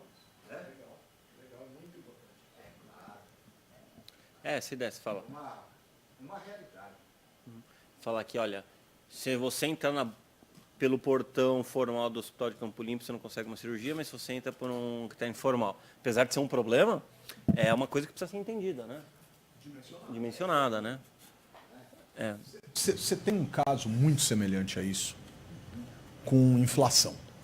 Quando você olha para a história da inflação. O governo Sarney lançou o Plano Cruzado, que esgoelou quem vendia. Então você aperta o cara que vende, você tabela preço. Você fala, só vou dar um aumento real no salário mínimo e tabelar preço. E agora, querido, é assim, ó. O trabalhador ganha mais e o vendedor não pode vender mais caro. Beleza, cara, é do jogo. Foi uma tentativa. Aí os índices de inflação, se eles levassem em consideração só o preço da tabela, você não precisava nem mandar entrevistador para a rua. Você não precisava pegar o pesquisador e dizer, vai no mercado e ver quanto custa. É só olhar o preço da tabela, não pode custar mais caro que isso. Claro que poderia custar mais barato, podia ter desconto. Aí o cara teria que ir lá, então o cara foi. Só que o produto sumiu da prateleira. O exemplo mais claro do Plano Cruzado foi carne. Chegava no açougue, chegava no supermercado, não tinha carne para comprar. Aí alguém te informava, alguém te ligava, alguém te dizia, olha, se você for ali, acolá, tal, numa casinha, no fundo do negócio, tal, não sei o que, você compra carne com ágil. O índice de inflação mede ou não mede o preço com ágil? Opa, peraí, como é que chama o índice de inflação? Índice de preço ao consumidor. O consumidor está consumindo, ele compra essa carne com ágil? Compra. Então, se ele compra a carne com ágil, você precisa medir o preço. Se ele compra a carne com ágil, você precisa medir o preço, e o preço é maior que a tabela, teve uma variação. Se teve variação, vai ter impacto inflacionário. E é essa situação, essa história que o Ivan falou. Quer dizer, você entra no hospital não tem vaga. Tá bom, mas se você entra pelo lado, atende. Eu preciso medir isso aqui, cara. Isso é fenômeno. E pode ser uma doença da sociedade, pode ser um problema da sociedade, pode ser um crime, pode ser uma ilicitude. Mas isso é um fenômeno a ser estudado. E isso é muito legal. Isso é muito interessante. Sim, sim. Muito interessante. Eu acho que eu entendo que é uma doença da sociedade. Porque, por exemplo, vou usar um exemplo meu. Eu estou há 40 dias na lista de prioridade para passar no hospital, no posto de saúde do meu bairro. Então, 40 dias na lista do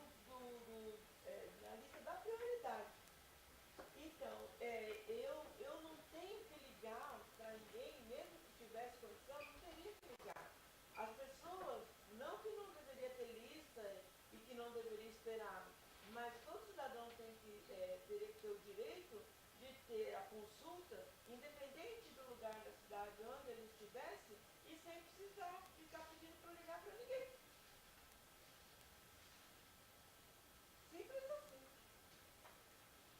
Então, essa é uma questão muito interessante. Quer dizer, é uma doença da sociedade? É, mas toda doença tem que ser diagnosticada, tem que ser conhecida, tem que ter um tratamento e uma ideia.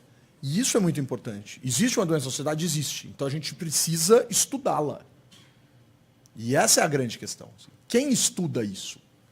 Quem é especializado em administração pública, com ênfase na área da saúde, a ciência política, o mundo do direito, o próprio mundo da saúde, o mundo da saúde pública. É muito legal isso. Isso, quer dizer, não é legal ficar na fila em 48 dias, tal, mas é muito importante a gente entender.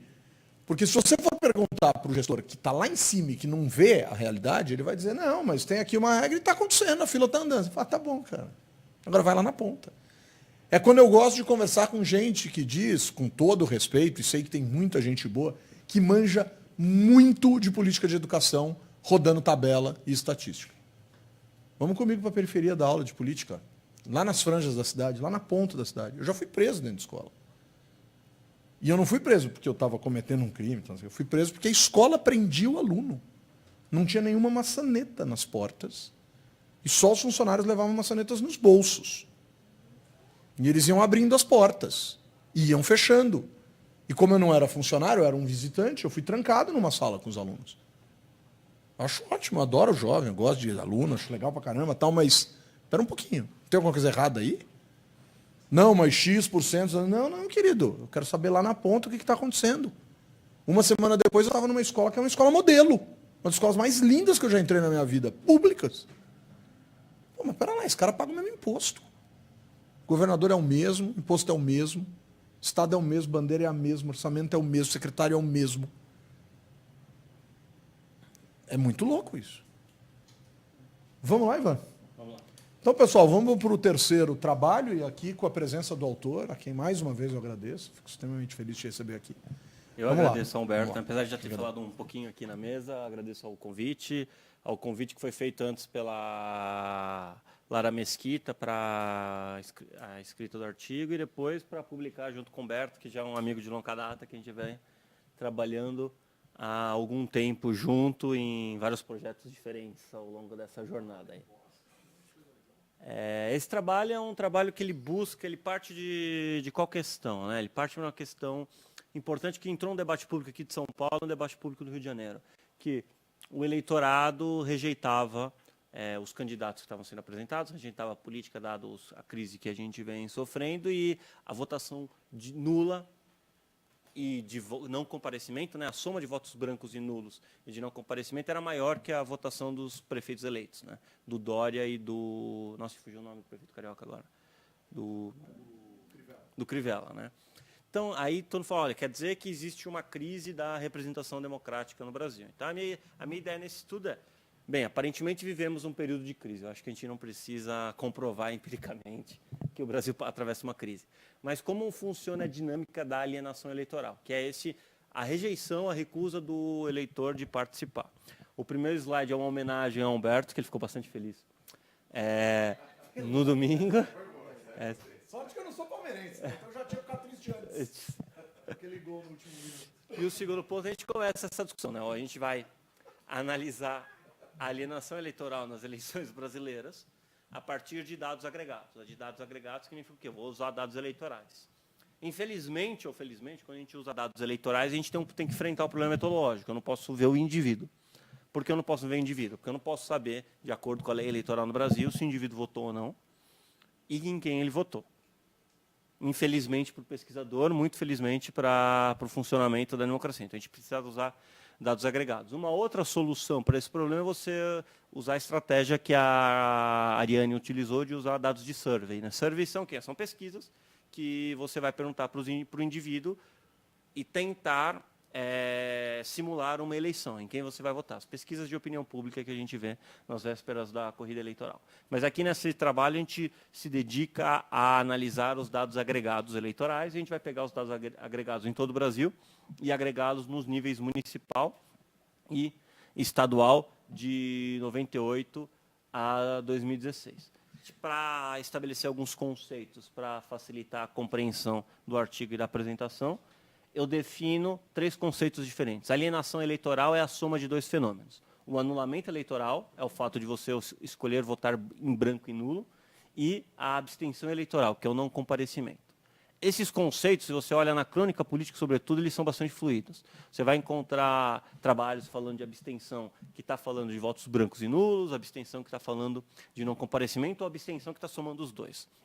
Para ficar mais fácil a comunicação com o leitor e com vocês, eu usei esses 3 critérios para separar esses votos. A gente sempre vai estar falando, toda vez, de abstenção é não comparecimento, anulamento eleitoral é votos brancos e nulos, né? O que a gente encontra na literatura de ciência política a respeito da alienação eleitoral? Primeiro, que você tem 2 grupos de determinantes contextuais e determinantes individuais. O que são os determinantes contextuais? São as dificuldades enfrentadas pelo eleitor para participar do processo eleitoral. De um lado, próprias dificuldades socioeconômicas para você se apresentar às urnas, dificuldades de transporte, que em cidades grandes ou em próprios ambientes, em cidades que são grandes, não no sentido populacional, mas grandes geograficamente, o deslocamento é caro, não é fácil o acesso às urnas. A alienação social, né? A dificuldade de você alistar o seu nome, de você ter mantido o seu cadastro eleitoral, ou o que a literatura chama de falta de competência ou de informação do eleitor. Que é a dificuldade do próprio eleitor, em uma sociedade no qual o nível educacional das pessoas é bastante reduzido, porque nossa política educacional é uma tragédia centenária, o indivíduo tem dificuldade de assinalar o nome correto do eleitor na cédula eleitoral. Sobretudo antes do voto eletrônico, isso era uma constante no processo político brasileiro, né? O indivíduo tinha uma opinião, tinha um candidato claro, mas quando ele ia preencher o número ou o nome do candidato, ele acabava cometendo algum erro e a cédula acabava sendo anulada, né? Outros determinantes são determinantes individuais, que seriam os determinantes políticos, né? Que é o voto de protesto. Eu não estou votando nulo porque eu errei meu voto. Eu estou votando nulo porque eu quero votar nulo, porque eu não me sinto representado por nenhum dos participantes. E esse é um problema da literatura, esse é um problema desse fenômeno, que é você conseguir separar o que é um determinante contextual do que é um determinante de apatia política, de voto de protesto. Ou próprios fatores institucionais que estimulam a regra do jogo, né? Em eleições no qual você sabe que seu voto terá um efeito pequeno, uma eleição que tem um claro vencedor, ou eleições que são mais disputadas, quando você tem segundo turno, por exemplo, você incentiva que as pessoas participem mais. Na literatura brasileira, isso é literatura em geral, literatura internacional, que analisa o caso brasileiro e outros casos para entender a alienação. Na literatura nacional, você tem alguns trabalhos impactantes nesse debate. Tem uma série de trabalhos, depois que vocês tiveram a oportunidade de olhar o artigo, a gente revisa um pouco, discute um pouco esses trabalhos, mas tem 3 questões, 3 hipóteses, 3 trabalhos mais importantes que são levantados na literatura. O primeiro, do Vanderlei Guilherme dos Santos, de 1987, que ele analisa a crise da democracia populista, o golpe de 64, e ele coloca que o aumento da alienação eleitoral, o aumento no número de votos brancos e nulos, está associado com a rejeição ao sistema político, com um cálculo que o eleitor fazia das possibilidades que seus candidatos teriam de vencer uma eleição. Então, na verdade, a incerteza política, o fato de o eleitor não ver respaldo das suas opiniões sendo respondidos pelo sistema político, o incentivavam a votar de maneira alienada. Votar de maneira alienada significa aqui optar por votar nulo em branco ou mesmo não comparecer às próprias urnas. O Olavo Brasil, um trabalho importante, um artigo importante da década de 90, ele vai falar, opa, não, o Vanderlei Guilherme dos Santos tem um problema aqui, ele não consegue separar o que é o voto de protesto do que é o voto contextual. E ele vai fazer um trabalho que ele separa os estados brasileiros e ele observa que custos de origem física e social afetam o não comparecimento, mas não afetam o voto branco e nulo. Então, fala, olha, você tem 2 fenômenos que a gente pode começar a entender, que que você não a comparecer à eleição é muito mais determinado por barreiras territoriais, geográficas, contextuais, e a opção por voto nulo é um outro fenômeno, porque o indivíduo já conseguiu chegar na urna. E, finalmente, com a criação, e aqui não escapou o nome do autor, do Jairo Nicolau, com a criação da urna eletrônica, houve a possibilidade de analisar o efeito da incompetência educacional do eleitor. Por quê? Porque a implementação da urna eletrônica ela foi gradual. Então, na primeira eleição em 94, alguns municípios tinham urna eletrônica, na eleição de 96, alguns mais, em 98 um pouco mais, em 2000 um pouco mais, em 2002 a primeira eleição que você só tem urna eletrônica. E o que o Jairo Nicolau ele faz, na verdade, é um trabalho que a inserção da urna eletrônica reduz em quase metade o número de votos nulos. Quer dizer, o que ele está falando? Olha, o problema que a gente encontra de votos nulos no Brasil na década de 90 é um problema educacional. É um problema de uma sociedade que educou pouco seus jovens, então as pessoas têm dificuldade de votar, têm dificuldade. E o ato de votar não é um ato simples, porque, primeiro, você tem que adquirir informação, você tem que saber que você vai votar, e dá trabalho. Imagina as eleições de 2018, quando a gente vai decidir quem a gente vai votar. Não vai ser uma escolha simples assim. A gente vai ter que gastar algumas boas tardes e boas discussões para tentar definir nosso voto. Tem um custo. Você precisa comparecer à eleição, você precisa fazer a sua escolha. Inclusive, o Jairo Nicolau fala que a implantação da urna eletrônica é uma reforma política de facto no Brasil, né? Uma reforma política que incorpora e empodera as classes mais vulneráveis, porque o voto delas se transforma num voto mais efetivo. Então, diante dessa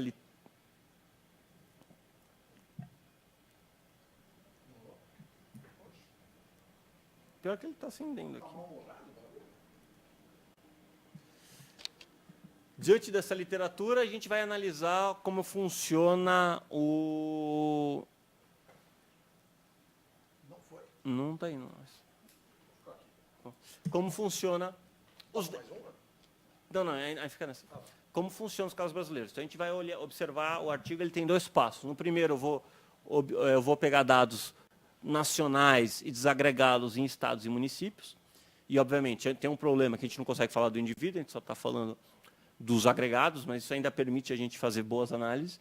E, no segundo ponto, a gente foca só no estado de São Paulo, que a gente vai analisar os determinantes da alienação eleitoral no estado de São Paulo, nos municípios, nos 600 municípios do estado de São Paulo. Então, a gente observa aqui a taxa de anulamento eleitoral, quer dizer, votar branco e nulo no Brasil, então você agregando no nível nacional, de 98 a 2016. Eu sempre faço par 98, 2000, 2002, 2004, você pega uma eleição nacional, 98, uma eleição municipal, 2000. Uma eleição nacional, 2002, uma eleição municipal, 2004. Você vê que tem uma queda bastante forte na taxa de anulamento entre 98, 2000, 2002 e 2004, que a gente pode colocar isso na conta da urna eletrônica. A urna eletrônica foi consolidada em todos os municípios, você tem uma queda de 0,25 para 0,2, então de 25% para 20% na eleição para o Senado. E depois a gente observa uma tendência interessante. A partir de 2002, há um crescente aumento de votos nulos e brancos. Contudo, 2014 e 2016 não são anos diferentes. O que a literatura dizia, olha, aparentemente teve uma inflexão muito forte na aceitação do brasileiro do jogo político, a gente não encontra isso, a gente não encontra essa informação.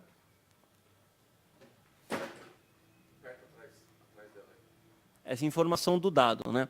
E uma outra análise interessante que é possível observar desse gráfico é o tamanho diferente do anulamento de votos nas eleições mais próximas do cidadão. E aqui vocês observam que essas duas curvas são para as eleições para prefeito e vereador, que está em diálogo com a nossa discussão sobre a importância da participação local. No final das contas, as pessoas participam mais, mesmo eleitoralmente, na eleição para o município. E a eleição que é mais distante é a eleição para o Senado, né? Onde os indivíduos se sentem menos representados, onde se anula mais o voto, né? Tem um descolamento bastante grande. Você tem eleição embaixo de prefeito e vereador, depois um bloco que você não consegue separar quem é maior, quem é menor, vai variando ao longo dos anos, dos votos para governador, presidente, deputado federal e deputado estadual, e depois o Senado com um deslocamento bastante forte lá em cima. Pode ir no próximo slide, Omar, por favor. O segundo ponto aqui é a taxa de abstenção. E aqui é interessante observar que a queda de 98 para 2002 não pode ser explicada pela urna eletrônica. Tem algum processo que faz com que até 2006 você tenha uma queda no não comparecimento nas eleições presidenciais e estaduais. 98, 2002, 2006, e a queda nas eleições municipais é apenas em 2000, de 2000 para 2004. Né? Então, essa queda a gente não consegue explicar com a inserção da urna eletrônica. A gente pode explicar, por exemplo, por uma maior dinâmica da competição política, a eleição do Lula em 2002, ou a gente pode tentar entender por outra variável. Pode ser que o indivíduo não foi lá votar no presidente, ele foi lá votar no governador. Mas quando você vai votar no governador, você acaba votando em todo mundo. E a gente vai tentar abrir esses dados nos próximos slides. Por outro lado, a gente observa uma crescente expansão do não comparecimento ao longo dos anos, o que, mais uma vez, mostra 2016 não é um ano fora da curva, mas é um processo lento de expansão do não comparecimento do brasileiro às urnas. No próximo slide, aí a gente divide os votos por estados. Então, na verdade, é aquele dado que a gente observou para o Brasil como um todo, para cada estado. E aí a gente agrega em dois gráficos que, na verdade, eles querem retratar o mesmo fenômeno, mas eles retratam com metodologias diferentes. Por quê? Porque eu posso agregar no nível estadual, ver qual é a taxa de abstenção e de não comparecimento no nível estadual, ou eu posso agregar em cada município e tirar a média dos municípios. Como no exercício futuro que a gente faz, para analisar os determinantes, a gente usa o município, a gente está usando os dados de baixo. Mas os dados de cima são os dados que eles são mais interessantes para essa análise agora. Mas, no final das contas, se você reparar, a correlação entre esses dados ela é bastante alta. Correlação significa que, no final das contas, eles variam junto. Tem alguma diferença em cada ponto, mas no grosso modo, quando um sobe, o outro está subindo, quando um desce, o outro está descendo. Para a taxa de anulamento, que é ali em cima, que o título do gráfico quase caiu fora da apresentação, é a taxa de anulamento, votar branco e nulo para vereadores. A gente percebe que esse é um fenômeno maior em São Paulo e Rio de Janeiro, que são os estados circulados. Se vocês repararem, 2016 você tem um crescimento bastante forte de votos brancos e nulos em São Paulo e Rio de Janeiro. Você sai de 11 para 14 no Rio de Janeiro e de 11,9 para 14,9 em São Paulo. Quer dizer, apesar de, no Brasil, a gente não encontrar um crescimento da abstenção eleitoral geral, se você separa os grandes estados, você encontra. Né? Que é mais o que a gente encontrou, que a crônica política estava relatando nas eleições para prefeito dos grandes municípios. No próximo slide, a gente, por favor, a gente faz a mesma análise para a eleição para prefeito.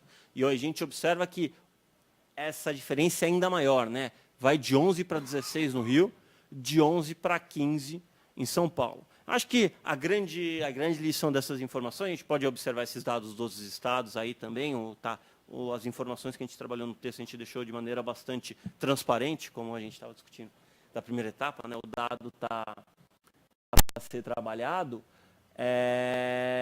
um pouco do excesso de concentração da análise política brasileira nas realidades paulistas e cariocas. Né? Tem muito mais coisa acontecendo no Brasil do que acontece no São Paulo e no Rio de Janeiro. Mas, de fato, você tem um crescimento bastante grande do desalento em votos nulos e brancos em São Paulo e no Rio de Janeiro. Aí, no próximo slide, a gente começa a analisar as eleições estaduais. São os votos para a deputada estadual.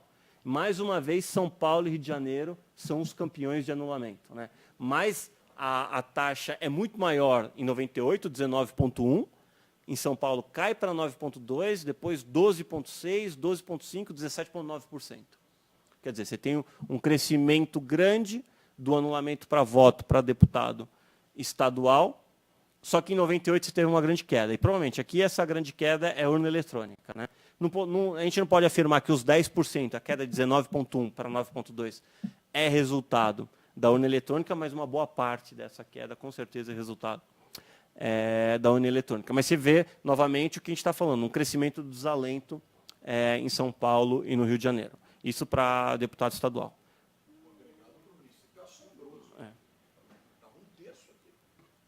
Esse 31,8 31,8 é um negócio assustador mesmo. não é tão incomum, é um de 20. Mas quando a gente observar os dados de não comparecimento, é mais assustador. Assim, né? Aí, quase metade dos estados é 30%, de 25% a 30%.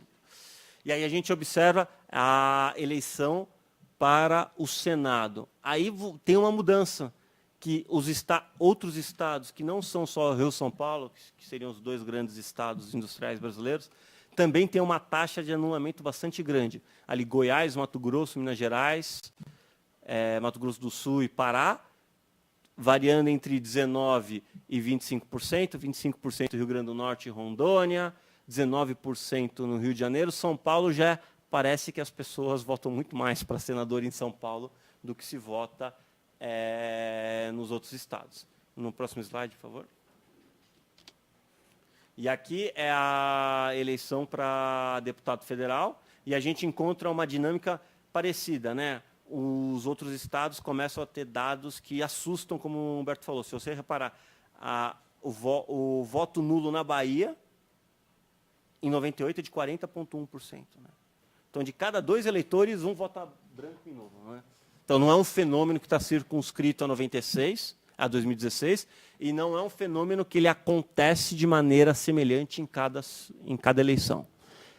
Dependendo do cargo, dependendo do que está sendo em disputa, a rejeição do indivíduo ao processo eleitoral é distinta. E aqui o que mais me impacta é os cargos que estão mais distantes do eleitor no cotidiano da sua vida, que é o de senador e o deputado estadual federal, são os que são mais alienados.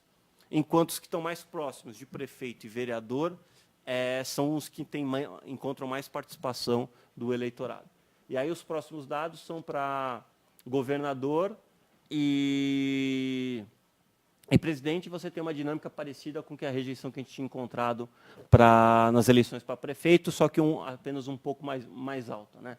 Varia de 14 para 17 São Paulo, na Bahia de 36, que é um dado, aí a Bahia é muito alto também, 36 para 16. Né? Só que os dados de 98 eles são um pouco poluídos porque eles têm um problema do problema educacional. Né? Votos nulos porque o indivíduo, na hora de preencher o dado, ele não colocou o nome correto, o número correto do candidato. Mas, a partir de 2002, isso não existe mais como problema. E aí o próximo slide é na eleição para presidente, que a gente também encontra uma dinâmica muito parecida com o governador. No próximo slide, que é interessante, a gente vai para outro tipo de análise, que é a não participação no sentido de não comparecimento, a abstenção eleitoral. E a taxa de abstenção eleitoral nos estados do Norte e Nordeste são maiores que nos estados de São Paulo e Rio de Janeiro, do Sul e do Sudeste. Grosso modo, né? Se a gente pegar um estado ou outro, talvez a gente encontre algumas exceções, só que o grosso da não participação acontece nos estados do Norte e Nordeste, que no final das contas é o resultado que o Olavo Brasil tinha encontrado. Que, na verdade, você tem um problema de não comparecimento, porque o indivíduo tem dificuldade para acessar a urna por questões sociais, por questões territoriais, por questões geográficas. Diga. Você fala de alienação. No caso de branco, tudo bem. E no caso de nulo, a pessoa foi votar, ela anulou o voto dela. Não. Por que é alienação? Não, o conceito de alienação é o conceito utilizado da literatura, sem a carga pesada que o conceito de alienação usa. O conceito de alienação é o indivíduo ele tem a oportunidade de participar e ele rejeita a participação. Então, aí você tem 2 formas de alienação. A primeira forma de alienação é você não comparecer. Você tem um direito, você está inscrito, você é até obrigado a votar, mas você não comparece. A segunda forma de alienação é você escolher votar branco e nulo. E votar branco e nulo é a mesma coisa no Brasil. Se você vota em branco e nulo, não faz diferença para o resultado eleitoral, não faz diferença para a contabilização. São 2 formas. teoricamente, o voto branco significaria eu não ligo quem ganhe, o voto nulo significaria eu não quero que nenhum deles ganhe. Só que, no final das contas, o funcionamento prático do voto, as consequências práticas do voto branco e do voto nulo, elas são iguais. Então, a gente sempre agrega esses dois para fazer essa contabilização. A literatura clássica, ela via isso como um voto de protesto. Que o indivíduo ele não está participando, ele não está votando, porque ele rejeita o sistema político de alguma forma, porque ele rejeita os candidatos de alguma forma. Então, ele não quer aqueles candidatos que foram apresentados. Só que o que a literatura encontra, olha, não, tem mais coisa que está acontecendo aí. Tem problemas que tem dificuldades na vida do eleitor para ele participar. Que é isso. Outro caso também, que aí você coloca que isso caiu depois da urna eletrônica, certo? Isso reduziu bastante. Né? Mas só que assim, a urna eletrônica, a pessoa não sabia lá colocar, escrever. Eu acho que continua, porque vai ter que digitar o número, conhece, leva a colinha. Não é a mesma coisa que está levando a colinha para digitar lá? Não, mas os dados mostram que tem uma redução bastante forte de... Desculpa, só fazer uma observação. Vamos lembrar como era feita a campanha quando o voto era de papel. Como é que as pessoas ensinavam. Então você recebia duas cédulas, né? Na verdade uma de cada vez. Você recebia duas cédulas, uma cédula branca e uma cédula amarela. Na cédula branca você votava nas eleições majoritárias. Então você tinha a lista, por exemplo, com todos os candidatos a presidente ou com todos os candidatos a governador, e você tinha que fazer um xizinho no seu voto. Então, em tese, a pessoa tinha que saber ler, para ler o nome que ela queria e marcar. Como é que se ensinava a votar na propaganda eleitoral gratuita? Vocês devem se lembrar. Olha, conte 1, 2, 3, 4, 5. Pronto, chegou no candidato. Vote. Ou seja, está partindo da ideia de que muitas pessoas tinham dificuldade de ler, que pedia para contar. E essa hora então, quando o cara sorteado era o primeiro, era uma alegria imensa. Você fala, ó, beleza, eu sou o primeiro. Ou mesmo o último, que é mais fácil de ensinar. E porque muitas vezes a pessoa vota no primeiro que ela vê ali. Vota. A cédula amarela, acho que era amarela, você tinha que escrever o nome ou escrever o número do seu candidato predileto. Viam duas linhas em branco, por exemplo, deputado estadual e deputado federal. Será que a pessoa conseguia ler deputado estadual e deputado federal? Essa é uma pergunta importantíssima. Segundo ponto, será que ela conseguia escrever? Mas não precisava escrever o nome, podia escrever o número. Mas quem fazia campanha com número antigamente? Ninguém. Eram raros. Era muitas vezes com nome, porque as pessoas votam em nome, etc, etc, etc. A urna eletrônica é fantástica, porque número as pessoas ou guardam ou fazem como a senhora colocou a folhinha, mas número, claro que é difícil, mas número é muito mais fácil. Por exemplo, telefone, todo mundo tem, guarda, lembra. Então o número é mais simples. Então era muito mais difícil. Claro que a gente pode dizer, pô, mas são coisas relativamente simples, Paulo. Relativamente simples a depender do nosso grau de capacidade de ler, de maneira mas o número é mais fácil que letra. E isso era muito complicado no voto papel. Então acho que é um pouco disso. Desculpa, te interromper. Não, mas essa é a lógica. Então, você elimina uma parte disso. Então, a gente pode pensar que votos nulos hoje, os 16% de hoje e os 19% de 98, os 16% de hoje significam algo importante do ponto de vista político. Os 19% de 98 significavam algo importante do ponto de vista social. Né?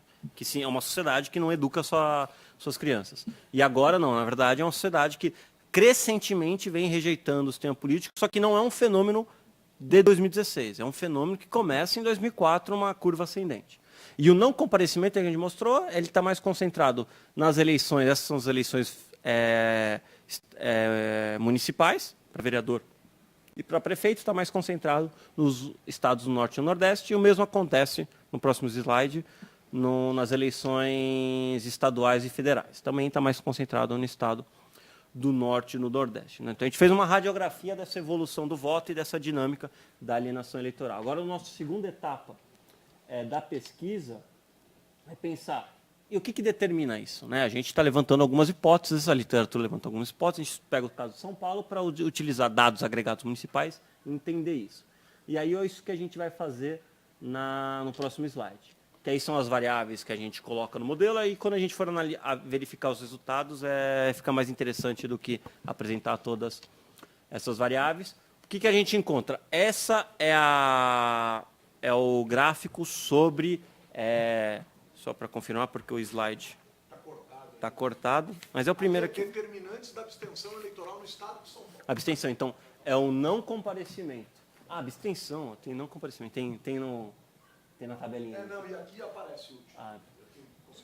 O primeiro ponto importante que a gente encontra, eleições municipais. Tem muito mais comparecimento nas eleições municipais, a gente tem um efeito negativo, tem uma metodologia adequada de dados estatísticos para identificar isso. As pessoas, isso é um resultado bastante importante desse trabalho. As pessoas querem e participam mais das eleições na localidade. O segundo ponto, uma variável que afeta o aumento da não participação, do não comparecimento, analfabetismo. Analfabetismo, o aumento de 1% na taxa de alfabetização aumenta em 0,8%. O aumento de 1% na taxa de analfabetismo aumenta em 0,8% a abstenção eleitoral, o que é um fenômeno bastante interessante, né? Que a próprio não comparecimento está sendo afetado por dificuldades educacionais dos indivíduos.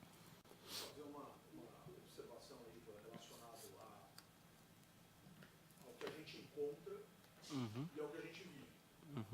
E é muito interessante observar o vídeo. E eu acho que é complementar isso. Dialoga de maneira clara com isso. Então, não sei, imagino que alguns de vocês aqui já tenham sido mesários. Eu fui mesário de 1994 até 94, 96, 98, 2000. Fui mesário durante 4 processos eleitorais. Numa sessão num bairro de um IDH altíssimo, talvez o mais alto de São Paulo. E me impressionava muito, porque existiam eleitores analfabetos. Existiam, sei lá, poucos, mas existiam. E era impressionante o constrangimento do cidadão para pedir, por exemplo, a almofada de tinta para colocar o dedo na coisa de assinatura. Então, cara, isso é uma coisa que mostra o dadão agregado, né? O fenômeno. Mas quando você se depara com o fenômeno, é impressionante, porque, cara, é muito constrangedor para o analfabeto votar nesse país. É muito constrangedor. Porque o cara precisa enfiar o dedo num carimbo, num treco lá de carimbo, numa tinta de carimbo, enfiar o dedo no negócio e ele vai embora com o dedo sujo. Que pra ele, claro que você vai ficar no dia da eleição olhando na mão e falando, óbvio que você não vai fazer isso. Mas eu não estou falando do que você vai fazer, do que nós vamos fazer. Eu quero saber o que o cara vai sentir. E é muito constrangedor isso, cara. É muito interessante isso. É interessante e deprimente, né? Mas é muito delicado isso. É muito importante da gente observar. Então, desculpa te interromper, mas acho que faz todo sentido. Quanto mais analfabetos você tem, maior a distância que você tem das pessoas, porque é constrangedor votar. E é um direito, e é uma necessidade, e é óbvio, e é um direito político, e é fantástico, e é fundamental. Mas, cara... Mas não é fácil você chegar onde todo mundo está assinando e falar, olha, eu sou analfabeto, eu tenho dificuldade para votar. As pessoas faziam assim para mim, quando eu falava assim, porque você não sabe. Para o mesário também seria legal que tivesse algum indicativo ali na lista, tá? Então você não sabe, então você entrega a caneta. Puta. Aí o cara, eu lembro de alguns que faziam assim, tipo, ele assinava com o dedão, você fazia. Aí você fazia, puta, que constrangimento que eu causei pro cara. Aí você não sabe se pede desculpa, aí você não sabe se só abre a almofada do carimbo, aí você não sabe se abraça, aí você não sabe se sai correndo. É muito tenso, cara. É uma realidade gigante. Já também sou mesária da sessão que eu trabalho na Escola da Zona Oeste. Então, foi uma sessão que foi dividida em duas, e a sessão da sala que eu fiquei tem bastante pessoas de idade. Tinha muita gente também nesse caso, não sabia escrever, mal sabia escrever, então eles pediam, como meu primeiro ano da eleição, cometi também essa gafe, ou as pessoas já faziam isso, eu falei, o que quer dizer isso? Outra coisa, ele não é treinado, a gente não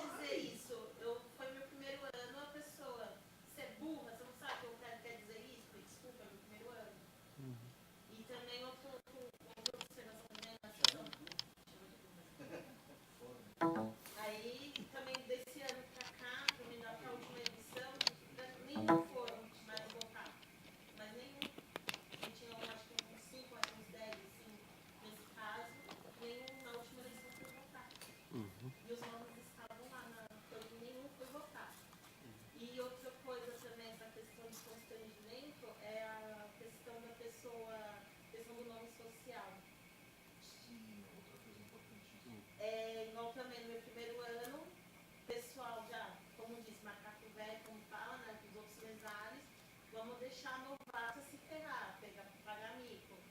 Eu não vi a pessoa estava na fila, só chamei o nome. No nome estava o nome de homem.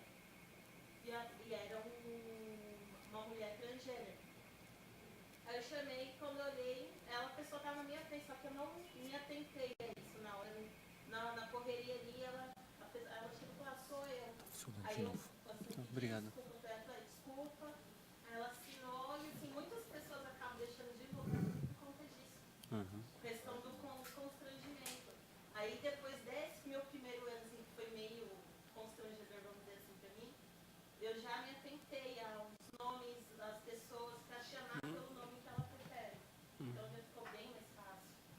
Bom da vida que a vida ensina, cara. Por mais que, obviamente, a gente possa cometer erros, Sim. que é legal minimizá-los, mas a vida ensina, cara. E reduziu bastante também o pessoal da última lição que eu trabalhei, pessoas assim nesses casos. Tanto questão do analfabetismo, pessoal de questão do nome social, pessoas auditivo, problema auditivo, porque nem sempre as escolas têm os equipamentos corretos para poder solicitar para a pessoa e ela não colocar na urna para poder voltar a pessoa com deficiência visual. Tudo isso reduziu bastante, pelo menos na minha sessão que eu tive experiência, né? É na escola. Só uma colocação. E a questão até de treinamento mesmo, né? Porque, Não, treinamento é uma coisa, desculpa, o treinamento que não se mesário é uma coisa. porque o que eu vejo? Imagina só que nessa situação ela é sempre desigual. Fala, poxa, eu tô entre aspas, uma igualdade com todos hoje aqui no dia de eleição, mas eu estou me sentindo desigual. Né? E Sim. que tratamento é esse que dá para ele e para mim não? E fica uma coisa estranha mesmo. Né? Imagina a questão psicológica dessa pessoa, ela sai arrasada e eu não me sinto nada, não sou cidadão, não sou nada. É bem complicado. Mais um ponto de constrangimento também, eu não sou muito mesária, mas fui muitos anos analista lá de foi? Fiscal de partido? Não. Trabalhando para a justiça eleitoral mesmo, mas na parte de conduzir as pessoas, chegar às sessões. É muito grande o número das pessoas que voltam do processo prisional. Então, quando eles estão presos, lógico, eles não podem, mas depois que eles saíram, eles conseguem votar desde que tenham ido antes ao cartório regularizar a situação. Só que eles não sabem disso. Aí, chega lá para votar, meu nome não está, moça, meu nome não está, e vamos procurar esse nome que não está, em várias escolas. Eu sempre trabalhei na mesma zona, mas em algumas escolas diferentes. Vamos procurar e liga para o cartório e tal, aí faz o levantamento, o cartório nos informa que o motivo. E aí a gente precisa falar, mas nem sempre nós estamos sozinhos. E tem que chegar, você não vai votar porque você esteve detido. E a pessoa sai com aquele cara de paisagem, você fica mal também, você sabe como que a pessoa vai reagir aquilo, e então, quando chega na próxima, ele nem vai. Em vez de ele passar pela justiça procurar, também não volta, né?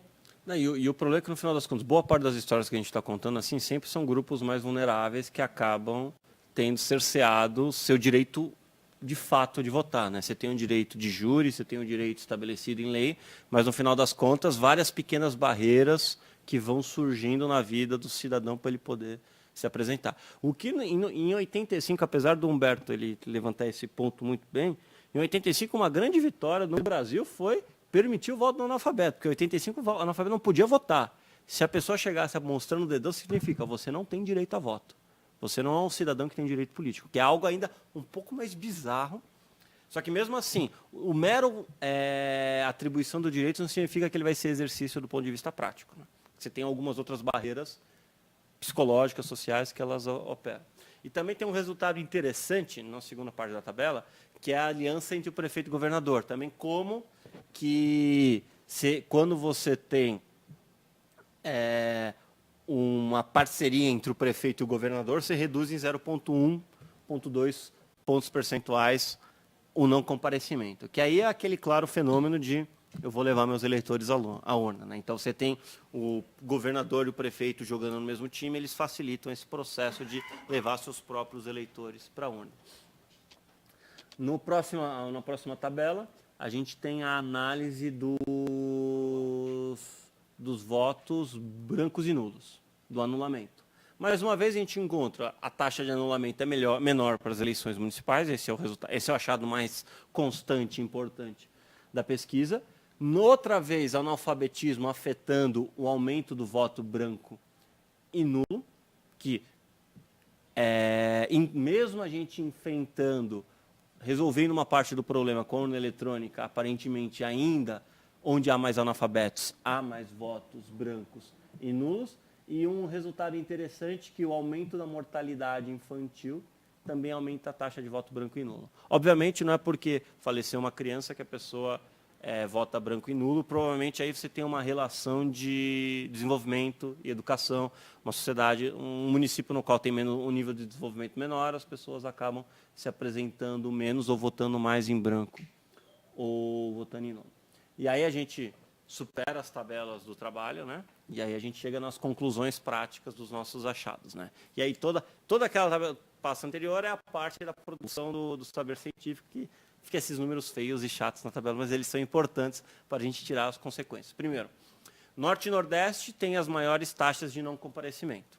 Sul e Sudeste, as maiores taxas de anulamento. Não existe um rompimento do padrão eleitoral de 2004 e 2016, contudo, não quer dizer que não tem problema, que aparentemente tem um crescimento tanto da alienação eleitoral em termos de abstenção eleitoral, quanto da alienação eleitoral em termos de anulamento eleitoral ao longo da última década. Então, a insatisfação do brasileiro que ela vai se desaguar na crise que começa de 2013 até agora, na verdade é um processo que é crescente já nos anos 2000, quando a gente vivia momentos no qual as nossas expectativas eram um pouco melhores do que agora.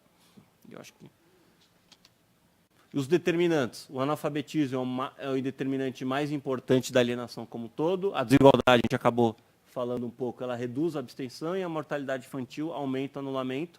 Contudo, não há um quadro geral de abstenção sendo explicada pelo contexto. A gente colocou uma bateria de variáveis de contexto e poucas delas tiveram efeito além do analfabetismo.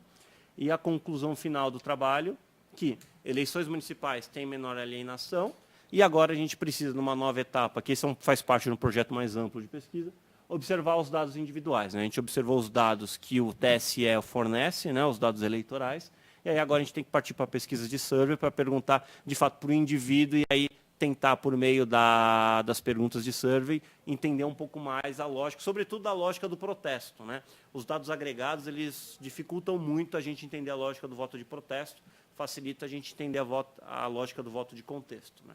Aí seria etapas futuras de pesquisa, e é isso. Agradeço a oportunidade de participar aqui e contribuir com a revista.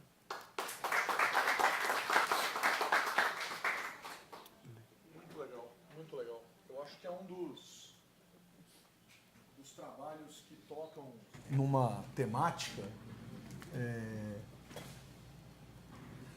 que guardam a maior distância possível entre a importância e a não abordagem.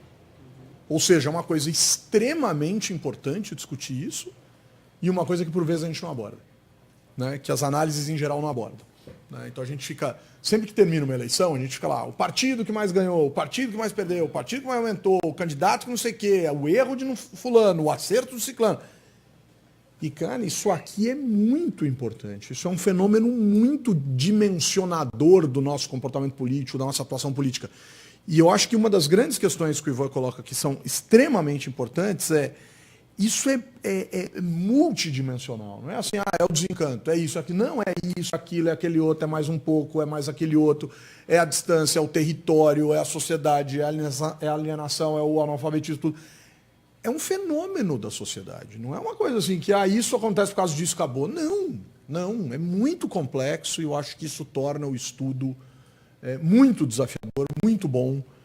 E eu fico realmente muito feliz de poder te ouvir, porque, claro, conheço o estudo, enfim, mas é muito bacana esse diálogo, porque surge, inclusive, os comentários, as percepções, as sensações, as histórias, as vivências. E eu acho que isso é muito legal. E um ponto importante que você aponta, a literatura, assim, quando vocês tiverem a oportunidade de olhar a revisão, a literatura também é muito pouca na área, é muito escassa. É um fenômeno importante que ele impacta, que ele traz informações relevantes de um aspecto da sociedade que a gente não leva em conta, que é a dificuldade de você exercer o direito mais básico de democracia, que é o direito de votar. E a literatura, vocês olham, são algumas poucas referências. A primeira passagem de texto fala, não, o pesquisador não fez o trabalho dele de direito de levantar toda a literatura. Mas não tem.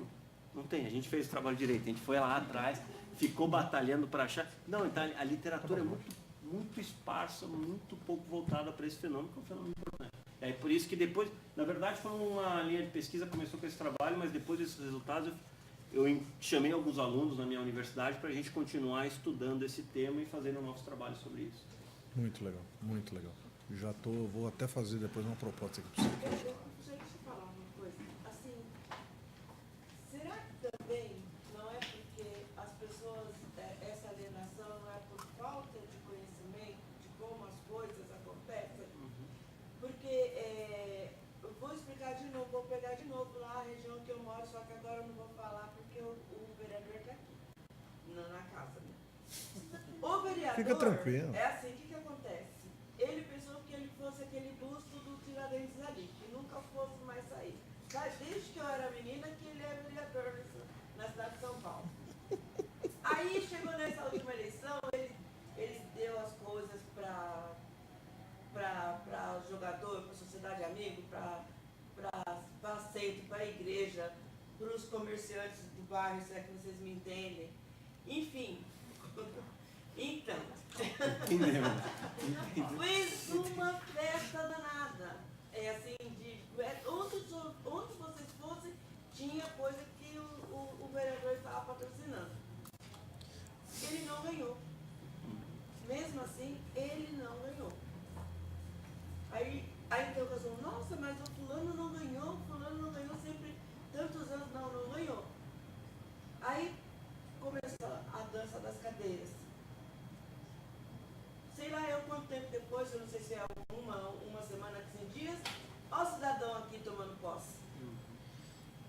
Aí, olha só a cabeça das pessoas. Ele fez o que fez, todo mundo viu. O bairro, né, o bairro dele não votou nele, mas ele estava assumindo, ele assumiu. Eu só estou esperando, desde aquele tempo eu estou esperando a próxima eleição municipal, para ver se vai diminuir ainda mais o número de pessoas que votaram naquela região. Porque olha, as pessoas, é aquela história, né, que as pessoas pensam que elas estão votando no candidato, né, e elas na verdade não estão votando no candidato. São duas questões. Primeiro, você fala das dificuldades. O ato de votar não é um ato simples, porque primeiro você precisa se alistar. Depois você precisa ter informação. Depois você precisa fazer uma escolha. Não é fácil você fazer uma escolha de vereador, de deputado estadual, deputado federal. Tem um trabalho, você tem que colocar um trabalho. E aí depois você ainda tem que se apresentar na eleição e tem custos de aprendizado para você votar. Agora, o ponto que você está tocando, que eu acho que a gente pode até combinar com o Eduardo. Da onde surgiu o Eduardo? Eduardo, prazer, Eduardo. Com o Humberto, nunca tinha visto. Nossa. Com o Humberto, a gente fazer uma discussão sobre o sistema eleitoral, que aí são as regras do sistema eleitoral que elas causam esse fenômeno que você está falando. Então, porque isso é legal, assim, importante. Mesmo estando em vários lugares, participando de vários cursos que me foram oferecidos, teve coisas que eu só aprendi dentro da sala da pós-graduação, quando eu fui estudar legislativo e política pública no Brasil. E é extremamente difícil eu passar aquilo que eu aprendi para as pessoas. Porque elas têm, não sendo melhor do que ninguém, mas têm dificuldade de entender o que a gente tenta falar numa roda de amigos, ou entre os familiares. E assim, é cruel, porque não é todo mundo que vai querer estudar legislativo e nem política pública para poder descobrir as coisas como as coisas são. Pois é. Importantíssimo, é isso mesmo.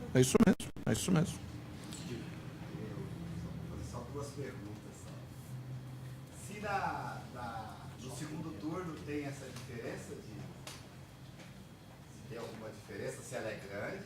Olha, eu no banco de dados que eu montei, eu tenho os dados do segundo turno, mas no artigo não analisei, precisava verificar. Obviamente o segundo turno diminui muito, tirando só a eleição para presidente e governador em municípios com mais de 200 mil habitantes, né?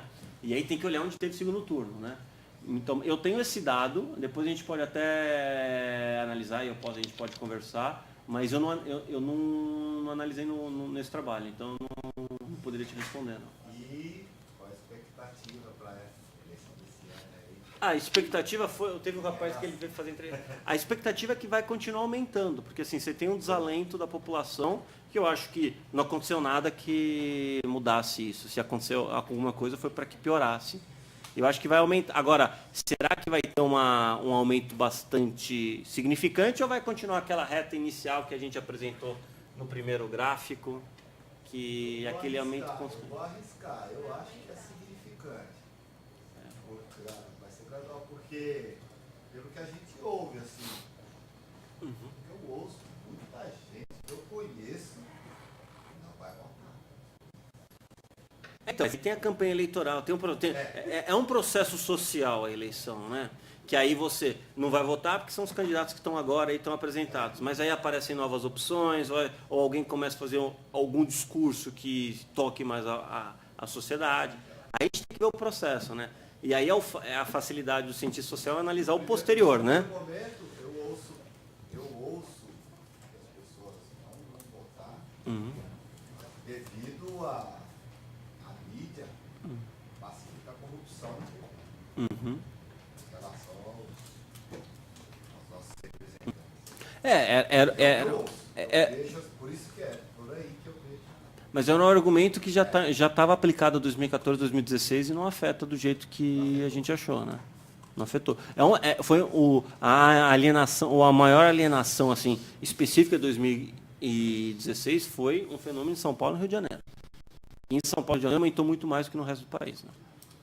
É uma questão importante isso, porque... Desculpa, é uma questão importante isso porque a gente se preocupa bastante de entender, por exemplo, São Paulo e Rio. Mas a gente também precisava tentar entender o fenômeno na ordem inversa. Por exemplo, a abstenção em Joinville é um negócio assombrosamente mínimo. A abstenção em Olinda, e a gente não está falando de cidades pequenas, Joinville é a maior cidade de Santa Catarina, é maior que a capital. Olinda é uma cidade muito grande, muito importante de Pernambuco. A abstenção em Olinda é mínima. A abstenção em Joinville é mínima. Por que será que isso acontece? O que explica? Quer dizer, a gente tem que explicar o fenômeno negativo, o fenômeno ruim ou o fenômeno preocupante, mas a gente também tem que ir buscar a resposta onde o fenômeno não ocorre ou onde o fenômeno é muito reduzido, porque, por vezes, a gente pode encontrar algumas boas respostas. Né? Isso é interessante. Diga. Claro. Eu penso ao contrário. Porque nessas eleições nós estamos divididos em dois blocos. Antigamente era mais misturado, a gente não ia, ganhou esse de uma coisa. Agora está, aproveitando o primeiro slide, o Curitiba Palmeiras. Então nós estamos divididos com raiva, os dois lados. Então isso vai fazer a gente no final falar, vou votar contra ele. Ele vai votar contra a gente. Com raiva, por isso que eu falo, pela Porque massificação, está vendo a agora, mídia é um fenômeno e político, relações. né? Nós nos dividimos em dois polos. Então eu acho que agora, no final, com toda a propaganda que vai ocorrer, todo o chamamento, nós vamos votar com raiva. Então eu acho que vai diminuir o armamento.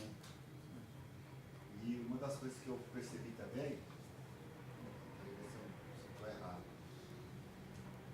o número de votos de alienação eleitoral em relação a... foi maior do que o que foi eleito prefeito no Rio de Janeiro. Em São Paulo também, né? São Paulo Pois é. Isso. Por isso que esse tema bateu forte na crônica política, porque se pegava votos brancos e nulos, mas não comparecimento, dava uma votação maior do que a do Dória e a do que... Nossa, eu esqueço o nome Do Crivella. do Crivella. Vou fazer uma colinha na próxima vez. Crivella na rua. Que é uma coisa importantíssima de ser debatida, porque a gente precisa dizer para o cidadão, cara, esse é um fenômeno que é muito mais uma curiosidade, muito mais um fenômeno para ser estudado no longo prazo, do que algo que deslegitime o Crivella e o Dória. A regra é essa. Não está satisfeito com a regra, vamos pressionar o Congresso Nacional. Mas a regra é essa, e as pessoas precisam entender a regra. Portanto, mesmo que você tenha a sensação de que você chega à urna para escolher, digamos assim, o menos pior, na sua cabeça e na sua concepção e na sua leitura, o menos pior ainda vai contribuir muito com o seu posicionamento. Em 2014, a gente tem 5% mais eleitores que 2010 e menos 1% votos válidos para deputado federal. Quando você soma esse buraco aqui, dá cerca de 5 a 6 milhões de votos que representam o crescimento, que você está mostrando que vem crescendo, né? Quer dizer, de abstenções nulos e brancos. Se você separasse isso, se você dividisse isso estado a estado, e olhasse para os estados onde o eleitorado cresceu mais, talvez, o que você esperaria de voto branco, nulo e abstenção, e o que de fato se registrou, que é mais do que se esperava, a gente está falando de 25 deputados federais. O equivalente à votação de 25 deputados federais espalhados pelos estados. Com essa lógica, com essa moda dos partidos políticos no Congresso reduzirem, a gente está vivendo um fenômeno de o Brasil ser um país de partidos médios, não tem mais aqueles gigantes dentro da Câmara e tal. 25 hoje, cara. 25 é o que o DEM elegeu em 2014. O DEM elegeu 25 deputados federais em 2014. Cara, 25 é muito. Eu não estou dizendo que essas pessoas votariam do mesmo jeito e, portanto, elegeriam uma bancada uniforme de 25, mas, gente, 25 é muita coisa, cara. E eu não estou falando em zerar branco, nulo e abstenção, só estou falando em que se o fenômeno não tivesse crescido, se o fenômeno tivesse mantido, a gente teria voto válido suficiente para mais 25 deputados federais. Quem são esses 25? Seria uma Câmara mais progressista? Seria uma Câmara ainda mais conservadora? Seria uma Câmara com mais mulheres? Enfim, não sei, mas é interessante observar. Beleza, pessoal? Ó, eu combinei com o nosso convidado que a gente encerraria às 9h. Eu peço desculpas aí pelos 10 minutos. Eu recebi o Ivan aqui voluntariamente e muito feliz de ter recebido você. Agradecer a presença de todos vocês. Sem vocês, a gente sairia para tomar uma cerveja, né? Quer dizer, eu não estou achando ruim, estou achando que é ótimo. Portanto, a gente só existe aqui porque vocês estão aqui. Venham, abusem da Escola do Parlamento no melhor dos sentidos. Compareçam, sugiram, reflitam, etc. Agradecer muito o David por estar aqui com a gente. É nosso colaborador, o servidor público aqui da Escola do Parlamento. E, Ivan, brigadão, cara, um prazer sempre muito grande estar contigo. A TV te espera. Né? Bem, muito bom. Agradeço o Humberto pelo convite, a Escola do Parlamento, agradeço a plateia, agradeço meu pai e minha mãe também que vieram assistir a minha apresentação aqui. Tá, obrigado. Vamos pegar a parte da família de gêmeos.